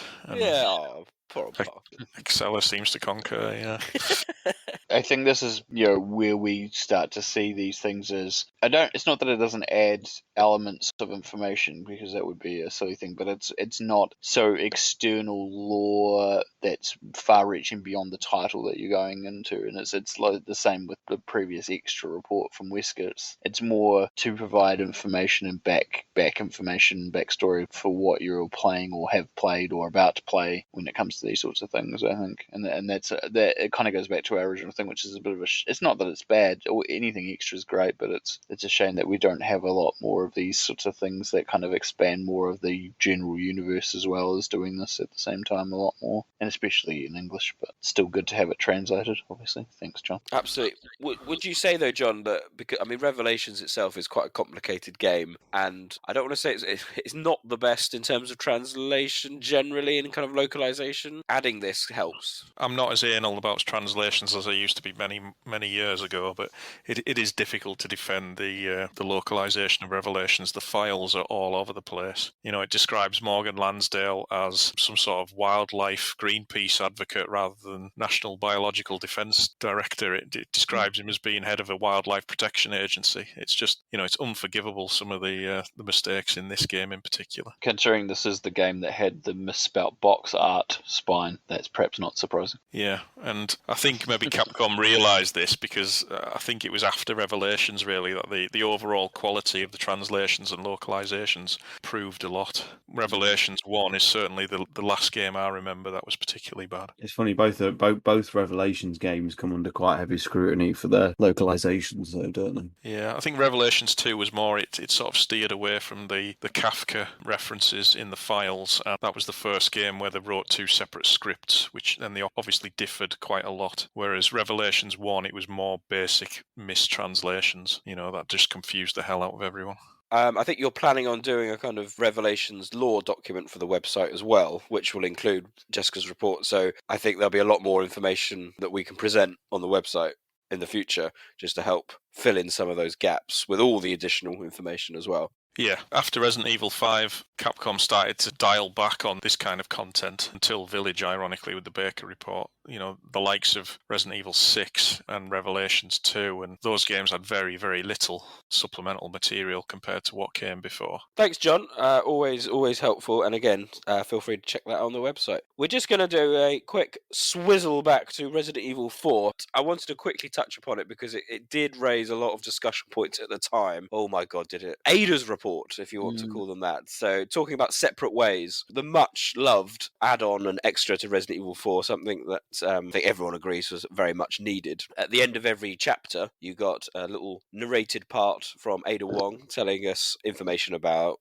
Lewis, the Los Illuminados, Leon's involvement, and then ultimately Wesker's involvement and her plans with regards to the subordinate and dominant Plaga. It wasn't easy, but I'd say the mission was a success.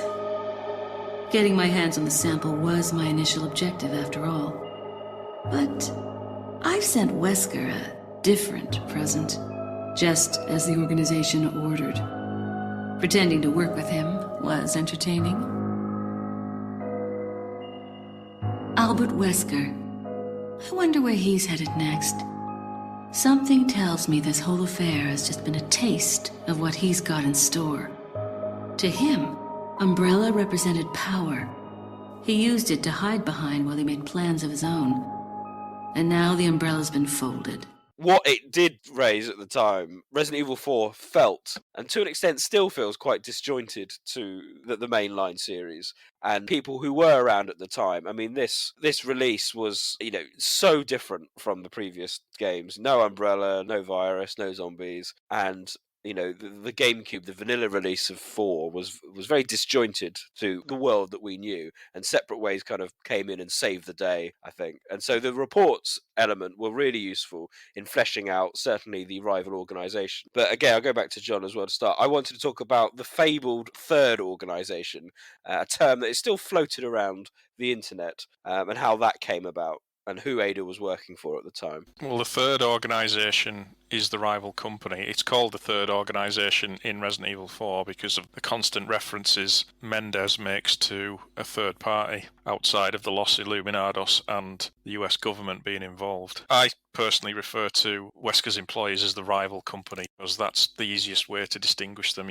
If you just call them the organisation or the third organisation, it just creates unnecessary complications, I think. But yeah, there's questions, wasn't there, because we always had Ada's organisation as the organisation, and there was the third organisation. Was it just being taken to face value then, to literal value, that it was the third organisation, or should it? Because there was very much a distinction at the time that they were separate. Yeah, and Archives 2 didn't help that because the material in there clarified that Ada sent the Plaga to who she was really working for, and that suggested like it was a completely different organisation. Whereas I think we've more or less worked out now that it's all the same organisation. There's just different people vying for control. Obviously, Wesker was wanting to take control of the organisation, and certain people he was working with didn't want that to happen. And Ada was caught in the middle, and that's the whole loyalty test she keeps referencing throughout the game. She has to prove her loyalty to the organisation by betraying Wesker, who she's obviously worked with for several years. And that was finally cleared up in the report about Ada that was released in the Biohazard 4 Kaita Shinsho guide, because that's the only piece of material that really goes into Wesker and Ada and the rival company in any great detail. And you can read that on the website. That's available in the Biohazard 4 lore document. Yeah. On the features page. And I think there is a mention in the Resident Evil 6 graphical guidebook as well, which was translated into English, that basically said Ada was ordered by the organisation to betray Wesker, essentially. So that sort of solidified that theory. With the sanctuary of their old Umbrella ruined, those in power struggled to erect a new one. They are aware of their own crookedness and deceit as they engage in their personal war of light and darkness. That's why Wesker will stop at nothing in opening his new Umbrella. If we all cast our minds back, we'll go to Stars Tyrant. I mean, Separate Ways and those reports were very much needed at the time. Absolutely, it saved the game. Resident Evil 4 is such a much maligned entry into the series. So many of us were disappointed by what that game did. And although Ada's report, is but a band-aid it was obviously entries that came much later that really sort of locked down RE4. Like Resident Evil 5 was able to effectively enhance Resident Evil 4 more than it did, and Ada's report's very good. I wonder in the remake if they'll sort out the giant pharmaceutical S reference, which yes, at the time we obviously, well, no, retrospectively we look back and think S must have stood for seashell, which was the like proto name for what ultimately became Tricell. Seashell, for people who aren't aware, was used in the Kijuju website that they used to promote Resident Evil 4, the sort of the viral website which had the live action videos, and it was like a flash website that you used to explore, and on the front page there was a candle that you used with the mouse. You used to sort of wave the candle up, and it used to be a wall of graffiti. And one of the entries, it'd say things like, Sheva Nu and, don't trust Wesker or whatever. And one of them entries is something like a seashell. Oh, God, what did it say? Seashell is evil, I think. Seashell is evil, yeah, which we sort of now understand the S, giant pharmaceutical company S, meant seashell, which became Tricell. I don't think that's ever been confirmed. I mean, seashell as Tricell, yes. But I don't think it's, and please correct me if I'm wrong, John, I don't think there's been any piece of material that ever says S is seashell. Oh, no, it was pure speculation, yeah. It's as good as being canon, it may as well be, but I'm not sure it's ever been officially immortalised. I would say the seashell name was created after the S reference, though. But yeah, I would imagine that'll get fixed for a remake, if they decide to include it as report at all, which, given on past form, they probably won't.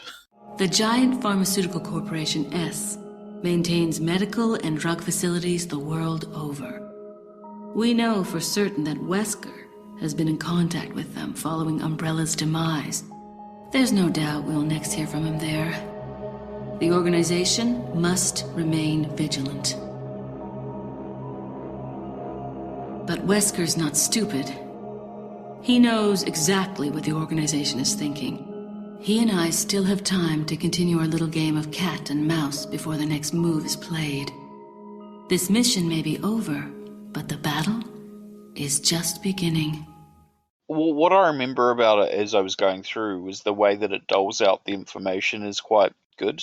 Because obviously each report information kind of expands upon stuff in the game to the point where you get this information right at the end, which starts to reveal the bigger goings on. So when you get the first report, I think it's about Salazar and it's about the Las Plagas, and it starts to answer some of those questions. And I think then you get some answers about Luis's background and what his connections were that were left vague in the original story. And so each one kind of starts to compound more information out. And I thought it was very well structured at the time. That's what I remember the most about it. When I first played through it, was just like, okay, so this is starting to give me answers that I was wanting, and then it's like, oh, okay, it's giving me more, and then eventually you come to this whole big builds to what information you get by the end, which I thought was a really good setup. What I do chuckle about is the fact that, Ada goes through all this mission, to portray, and she's like, oh, I'm going to send Wesker a different sample, I'll send the organisation the prime sample, and then Wesker's like, oh, I'll just take it from Krauser's body. It's his classic modus operandi. He's done it to Steve, and I'll just take it from Krauser, there we go. So it's ultimately pointless. Good point that, Nick, actually, you just mentioned, because the English version doesn't sort of specify how her parcel to Wesker is different, because the English version kind of omits the... Oh, that's true. Oh, my God, the terminology, what is it? What are they called? Subordinate and dominant. Subordinate and dominant, yeah. So, the English version sort of omits those details. I think it was 5, wasn't it, that said Wesker got the sample from Krauser's body? Yeah. And the localization of Ada's report as well also adds the infamous line of how she knows about Krauser's arm and can deal with him, which is just complete gibberish, because that line just doesn't exist in the original. The amount of forum space that was taken up by that comment.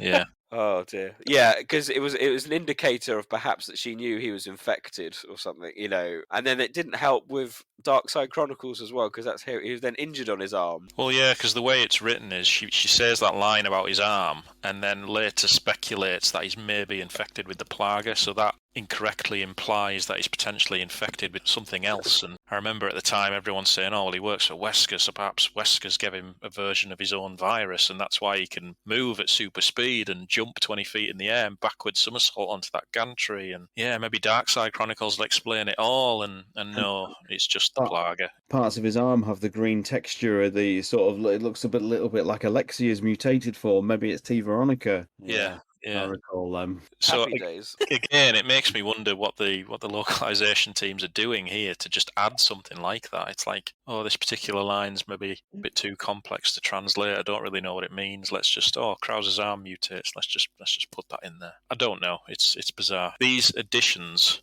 that they sometimes make are more puzzling to me than the actual mistranslations. It's weird. All right. Well, I think where we're at now is something that obviously Rob just alluded to, is that post Wesker's Report 2, we started to get very small supplements as opposed to larger scale additions. That all changed with the release of the Baker Report for Resident Evil Village. So this is the most up-to-date, the newest supplement for the lore. I mean, we won't talk about how ridiculous that it is stuck behind a paywall, but it is something I would recommend everyone reads. It's definitely online now. In fact, I think it was online as very, very, very quickly as soon as it was released. This is a good report. This is a beefy document that really adds a lot to the connections between Resident Evil 7 and Resident Evil 8. So particular highlights including the Brandon Bailey saving the lore once again, or did he? We'll have a quick chat about that. Also, the role of the connections, the structure of them as a kind of criminal syndicate / enterprise, but also I think from a more personal level, what Zoe's up to and her role post End of Zoe DLC from 7. But it's still a great read, and I think we'll start with Sean this time because I think you were very happy, and I think we kept saying page 42, was it 42 of the report? Something like that, yeah. Page 41, 42. Yeah, so the story of it goes, we won't go into many details, but obviously we were able to get access to Village very kindly. Part of the package was the trauma pack. So I would think I was the first to get it downloaded across the guys, and I thought, I'm going to give this Baker Report thing. This is interesting. I started reading it and thinking, oh my fucking hell, this was like in the current era, the Wesker's Report 2. This felt every bit as important. It was clearing up backstory, and I was just sort of clicking along and thinking, oh, this is really excellent. And you get to the infamous page 41, 42, which is the leader of the connections, Brandon Bailey, and I remember going, oh, and of course I didn't want to spoil it. I didn't want to spoil it with the other guys, so I just was sort of saying, guys, have you read the Baker Report yet? I really recommend you do that before starting the game. Get to page 41 as quick as you can, and then gradually, as the sort of day went on and, people were getting home from work and able to get the Village download going and everything, sequentially, the guys were checking this reference, and we were all trying to not spoil it for each other. I think Nick was maybe the first. You were the first to get to it after me, and it was just like, you just get the message on your phone flash up saying, fucking hell! And it was a fun time.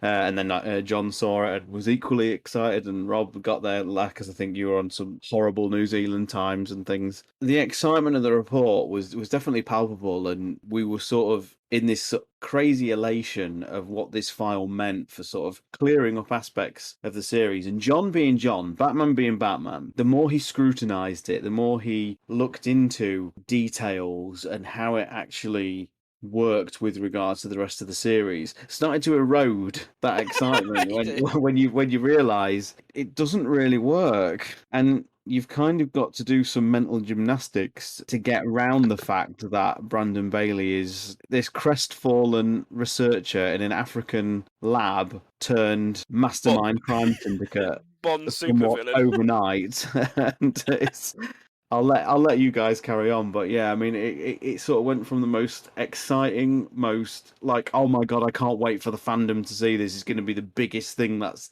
happened in absolutely years, to slowly just being reined in. It's a bit shit. I know it's not. It's brilliant, but then it's not brilliant because the points you're making make total sense. So yeah, it's been a ride with the Baker Report, certainly. Yeah, thanks, Batman. Yeah, sorry about that. Did you want to explain why Debbie Downer? Yeah, why Brandon Bailey being the criminal mastermind doesn't quite work. I mean, it doesn't not work, but it doesn't quite work with Resident Evil 5. No, it doesn't not work, but it doesn't really gel with what we're told about the character in Resident Evil 5. You know, he's an embittered old man. He doesn't really care about what's happened to Umbrella since James Marcus was killed, because Marcus was his mentor. He was the person he looked up to. So he doesn't really give a shit about anything. And when he leaves Umbrella in late 1998, he's described as an elderly old man who doesn't really have any feelings left about anything. And then obviously we learn that he was later killed by Spencer to preserve the secret of the African lab. So when you're setting up the connections as potentially the next major villain, actually the first recurring villain we've had for a while, because they were in Resident Evil 7 as well, it sort of takes something away from them already when we know their founder is dead and gone. Unless Capcom decide to retcon that, which is entirely possible. But again, why cause that headache for themselves? It just felt like Brandon Bailey was just a name they plucked out. They were like, right, we need a connection here. Let's quickly go through some files, see what we can find. And it just felt like it was, I love these types of connections, don't get me wrong. I had the exact reaction Sean described when I first read it, but I just think on this particular occasion, and very much like Spencer's involvement in Village as well, I don't think they thought about it closely enough. They could easily say he wasn't killed, but he's going to be still quite old if he's still going to be present in Resident Evil 9 or whatever comes next. If he was elderly in, 1998, he's going to be very elderly come 2022 or something. Yeah, and if they're going to retcon it, it makes you wonder, well, what's the point really? Why not just establish a new character? It's nice to have the links, but sometimes they just don't fully work, and I think this is a good example of that. But in terms of the overall report, I mean, bravo Capcom for finally including it in the game. I think these types of reports should be an unlockable. There should be some sort of incentive for completing the game on the hardest difficulty. A bit like, was it Separate Ways, Age's report? That only became fully available, didn't it, when you completed it? I wish they would do stuff like this more often. Have it in the game so we've got all the information to start with. And I like the way the report was presented as well. It was like Zoe Baker's investigation, and it was made up of like newspaper clippings she'd gathered together and interview excerpts and things like that. And it was really well presented, and it was 90 pages or whatever it was. It was a really welcome addition that I don't really think anyone was expecting in the build up to the game. No, and on the positive side, the inclusion of Zoe I think was really nice, because you only really, I worked out about 20 odd pages in, I was like, I think this is Zoe, but you only work it out. It only tells you at the end, doesn't it, when they're kind of like, when she's like writing to Ethan. No, she's writing to Mia, isn't she? No, right to me. So yeah, she's writing to me about the baby and things like that. Yeah, that's right. Just weird how there's no mention of Umbrella in it at all. I know we asked Anthony Johnson and he was like, "Oh well, I just wanted to focus on the BSAA for my story," but I'm not sure if I fully agree with that. There's got to be more to it than that as to why Umbrella are just completely omitted from this whole thing. Blue Umbrella. Blue Umbrella. Yeah, and going briefly back to Brandon Bailey, I was thinking about this the other day. One aspect where it does work is potentially how the connections made contact with Miranda in the first place. Because, if you play the game, this village is very isolated. Obviously, nobody knows about the mold. And Miranda obviously keeps herself to herself. She's not well known. And then all of a sudden, she just mentions, I was approached by an organisation who asked me what I was doing, so I gave them some samples of the mold. And I always thought, well, how the hell do people know about her and how do they know about the mold? And I suppose in that respect, Brandon Bailey makes sense because he was close to Spencer back in the 1960s. So it's entirely possible that, Spencer confided in the likes of Edward Ashford and James Marcus and Brandon Bailey about Miranda and about the mold.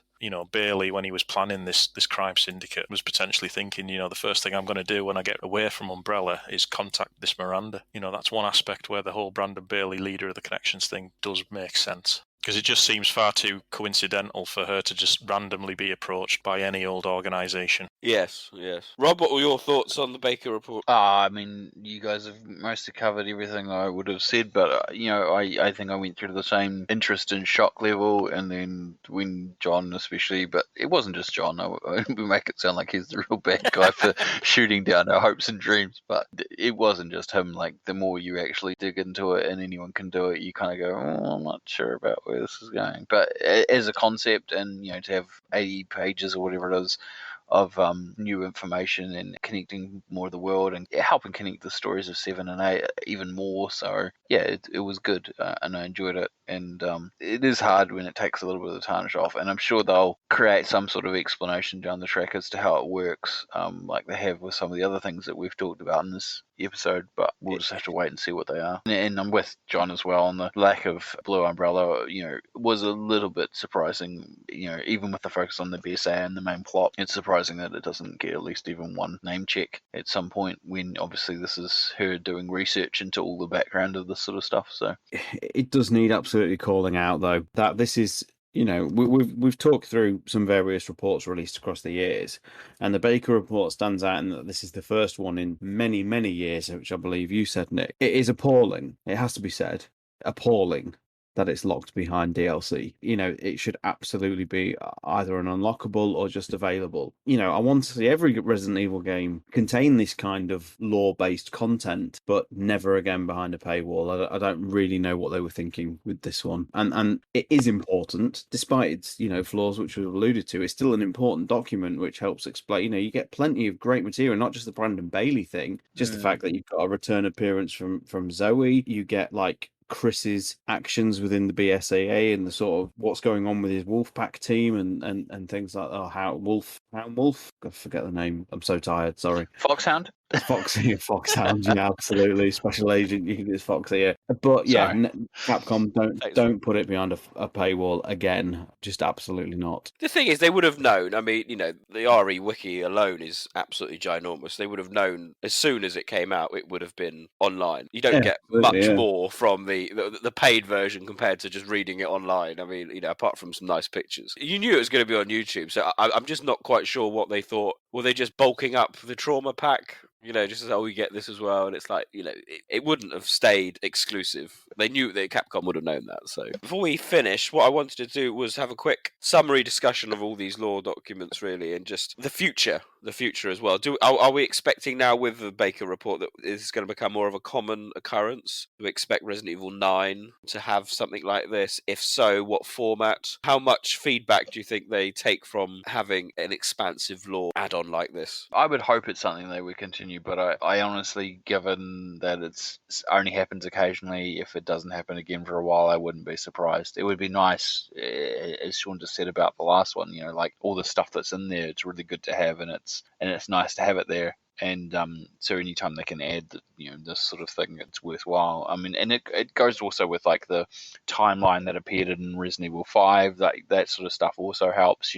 Just stuff that kind of ties the entire franchise together. And if people have missed some games or missed some background or want information, sometimes it's good to have these as well as little mini recaps. And so yeah, I'd like to see more of them. Whether or not it'll turn up in the next one and what form that takes, who knows? I like them in game, to be fair, rather than a bonus disc or a online thing, to be fair, as well, or a book. Beggars can't be choosers either, so if something turns up, we're always happy to see it. Yeah, I would agree with that completely. You could never have too much lore, and especially with the series being so big now and so convoluted, I don't think it does any harm at all to present each new game with a basic summary of what's come before and elaborate with a few new details as well. If Resident Evil 9 is going to be the rumoured conclusion of the Mold trilogy, then hopefully there'll be some sort of summary of 7 and Village, possibly from the perspective of someone in Blue Umbrella or the BSAA, that we can read and enjoy or watch and enjoy before we go into the events of the game. All these reports, they add so much. I just wish, I said this on our Discord the other day, I just wish, with it being the 25th anniversary, if Capcom would just release something, some sort of summary of the series and fill in all these little gaps and connect everything together. I know we talked about rights issues and CVX Freak elaborated on potentially why characters from certain games can't be used in the films, etc. But there's so much scope for Capcom to really connect the dots. I mentioned some examples on Discord again. Why can't the Mad Dogs unit be the ambiguous US Special Forces team that Sheva Alomar helped to arrest this Umbrella official in her backstory for Resident Evil 5?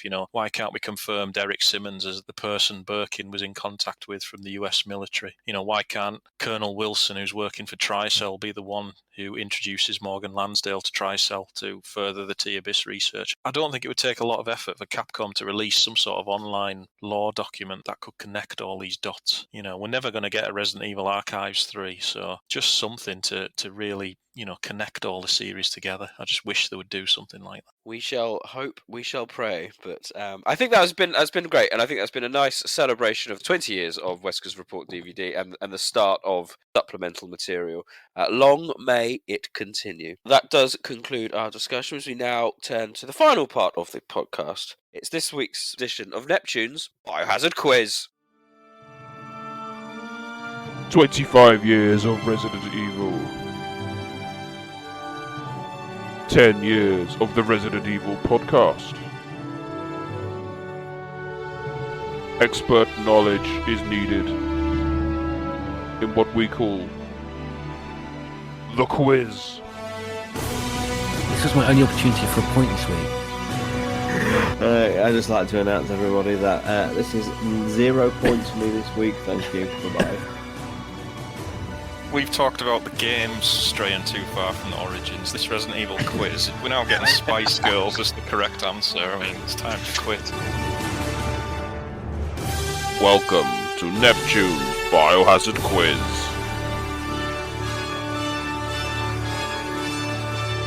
What fucking question is that?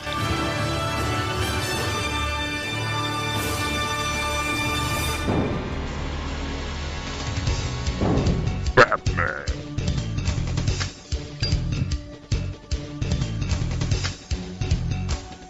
Star Tyrants. George Trevor. Robbie McGregor. Mr. Spencer.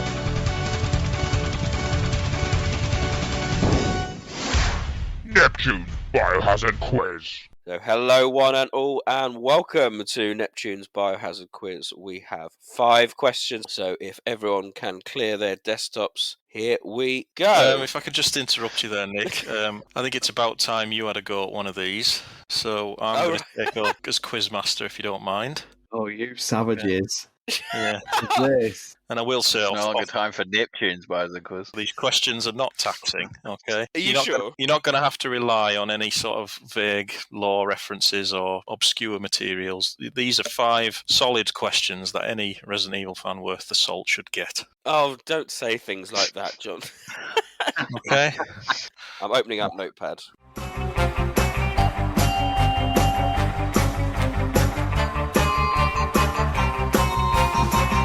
It's Batman's Biohazard Quiz.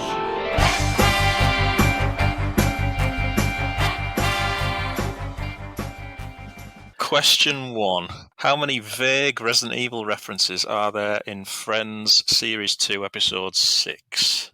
Oh, sorry, that's from Nick's box of questions. We'll just throw that out. Sorry, I opened the wrong box.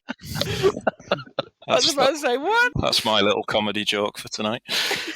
Right, question 1. In Village, what are Moreau's 2 favourite pastimes? It's your accent, John. What are Moreau's? Oh, Moreau's! Oh, sorry, Moreau's. Okay. What? I thought you said Rose. What are Armour? I was going Armour Rose. Moreau's, sorry, that's my common northern accent. Apologies. Can't all have your posh accent, Nick. No. Say castle, Nick. Castle. Yeah. Fucking hell. Okay, question 2. In Resident Evil 5, Tricell are descended from a famous family of shipping merchants. What is the name of that family? John. That's good. Question number 3. You should all get this if you've done your homework for tonight. How old was Albert Wesker when he was appointed chief researcher at the Arkley Mansion? And question 4. What is the name of the researcher in the original game who monitors Plant 42? Shit. That's all right, John. That's the question you asked me on our night out. Is it? Yeah. In the middle of the Slug and Lettuce, I think it was. I was very appropriate. Very pissed. We did an on-the-fly quiz, if you remember. I don't remember. And that was yeah. We all asked each other a couple of questions, and that was your one to me. Got a name, but there's quite a few researchers in the original game, and I get them mixed up as to who did what. Finally, in Resident Evil 2, the original, what is the name of the old man who plays chess with the RPD's Night Watchman? Oh, Just need a first name for that one. First name. Are they those 5 questions? Oh yeah, they're 5 questions. Join us after this, when I'll reveal the answers. Sorry, I haven't got the same panache as you, Nick. 7 years ago, Birkin noticed a little bit of this effect in the female test subject. There wasn't the slightest change in her appearance, but deep within her, something was constantly changing, and she continued to coexist with the virus used in the experiments.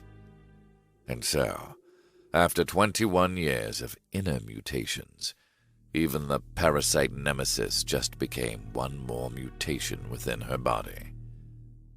Okay, welcome back to the quiz. Here are the answers to the 5 questions. Question number 1. In Resident Evil Village, what are Moreau's favourite pastimes? Neptune. I think I've got this. I think it's watching TV and eating cheese. Watching TV and eating cheese? Okay. Romby, can you elaborate? Cheese and like romantic movies or romantic television, basically. Absolutely spot on, yeah. And Sean? I had classic movies and takeout for some reason. Takeout? Which I don't think there's many McDonald's in the fucking village that we see. But... Okay, so Rob gets full marks there. Point to Rob because he got both. Takeout doesn't count, I'm afraid, and watching TV doesn't count, I'm afraid. So 1 point to Romby there. I don't get half. Get half. All right, George Trevor, you can have half. As should Sean. As should Sean. Okay. All right then. If All I right. lose by half a point, I'm going to be so angry about that. Right, question 2. It's stressful, this. I don't like being quizmaster, it's stressful. Question 2. Tricell is descended from a family of shipping merchants. What is the name of that family? Stars Tyrant. I can't remember. I just can't. I'm so tired. It's your favourite game as well. I know it's not, but... Disappointing. Romby. Is it Travis? That is correct. Well done. Fucking hell. Neptune. I had Travis Trading. Well done. Well done. Yes. Point to Romby and Neptune there. I'm not even supposed to be here today. Right, Question Dante. number 3. How old was Albert Wesker when he and Birkin were appointed chief researchers at Arclay? Romby. I couldn't remember. I should remember this from having just recently read it, but this is the one I'm like, I can't remember. Was he 24? 24, okay. Neptune. I had it as 18, but that was my first thought. But then I'm thinking that was actually when he was Practical Al and Scholar Will, so I think that's too early. So I think it was 25. Is that your final answer? 25, yeah. Yeah. Okay. Stars Tyrant? Yeah, I'd put 17, but I actually think that's the year he graduates, and that's not when he's made chief researcher. Disappointing, lads, considering the focus of this episode was on Wesker Reports. He was 18 years old. No! I haven't even had time to fucking read any of these. I was right. It was 18. I always go with the idea that they're younger, but then I was like, I'm pretty sure it took him a few years beforehand. All right, come on then. You should all get this one, especially if I've said it before then. What is the name of the researcher in the original game who monitors Plant 42 Neptune? Oh, piss off. There's so many people. I've written down, so I've got John Tolman, but I don't think it's him. I think it's... Who's the other one? It's not Cluckholm, whatever his name is. Don't say that. Cockholm. Crackhorn. Crackhorn. Is it... Tolman? No, because I think Tolman is John, as in Ada's John. Is it Henry Sarton? Correct. Well done. Get it. Romby? Yeah, I had Sarton. Henry Sarton. Excellent. And Sean? Henry Sarton. Excellent. Well done all. Well done. This is question number 5. We've all played Resident Evil 2. We all love it. We're all experts on this podcast. So come on, tell me, who is the name of the old man who plays chess with the RPD's Night Watchman? Sean. Thomas. Excellent. Yeah. Well done. Oh. Romby? Yeah, Thomas. It's Thomas and George. Oh, well done. And Nick? I had Keith. Henry form. I had no idea, I'm afraid. So I picked a name. I'd love to know the backstory for you naturally going toward Keith. Well, it was Scott, and I thought, no, wait, he's from the Itchy Tasty file, so I don't think it's him. So I just went Keith. Oh, Keith! What a great name, Keith is. Any Keiths who listen, what a great name you've got. Well, that wraps up the quiz, and this week's winner is Romby with 4 out of 5. Oh, well done, Rob. Well done, Yes. Romby. Joint second. Thank you, with... cheese and romantic movies. Absolutely. Joint second with 2.5 points each is Neptune and Stars Tyrant. I'll take that. Well done, all. I would have point out, had I stuck with my original belief of 18, I would have come second. Shoulda, woulda, coulda. I know. But there we go. Well, that was fun. I enjoyed that. You can take over again, Nick. Hopefully I didn't shame myself too much, but there we go. Thank you, Batman, for that. That was brilliant. Join us next time when we'll have, hopefully, return to normality with the quiz.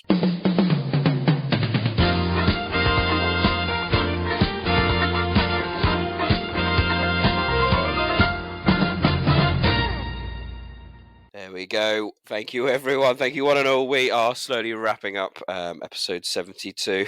We hope you all had fun celebrating supplemental material, a whistle-stop tour of the entire series from the past 20 years. Good times, good times. Coming up next, episode 73. Well, it's been requested, and requested again. Episode 73, we're probably recording that in November time. We are going to be celebrating another birthday, another milestone, for another game is turning 20 years old in December. Happy birthday, Resident Evil Gaiden. Yes, we are finally covering Gaiden. So strap yourselves in. We are going to be covering the much maligned but misunderstood Game Boy Color entry. I'm getting my vomit bucket ready, Nick. I'm getting my vomit bucket ready. Good one, Nick. What are we really doing? We are. But yes, it is 20 years of Resident Evil Gaiden, so we're going to have a quick look back at the game, what everyone thinks of it. Because Sean, you've played it recently. I said recently, like last year. Actually. With you, I can't even watch those videos back for our fucking. I wish we'd never done that fucking voice acting now. Yes. Well, if you want to watch that is on our YouTube. You can watch us play through the game, complete the game as well, which is always interesting. Well, John, we're going to get you set up playing because I know you haven't ever played it ever. I haven't, no. It's the only Biohazard title I've never ever played. So there we go. And if we're feeling brave, we may have a quick discussion on some other portable Resident Evil games that have featured over the years. But there we go. So that's to very much look forward to. I'd like to thank everyone for listening. And on that note, it's goodbye from me, Neptune. Goodbye from me, Batman. Goodbye from me, Stars Tyrant. And goodbye from me, Rumpy.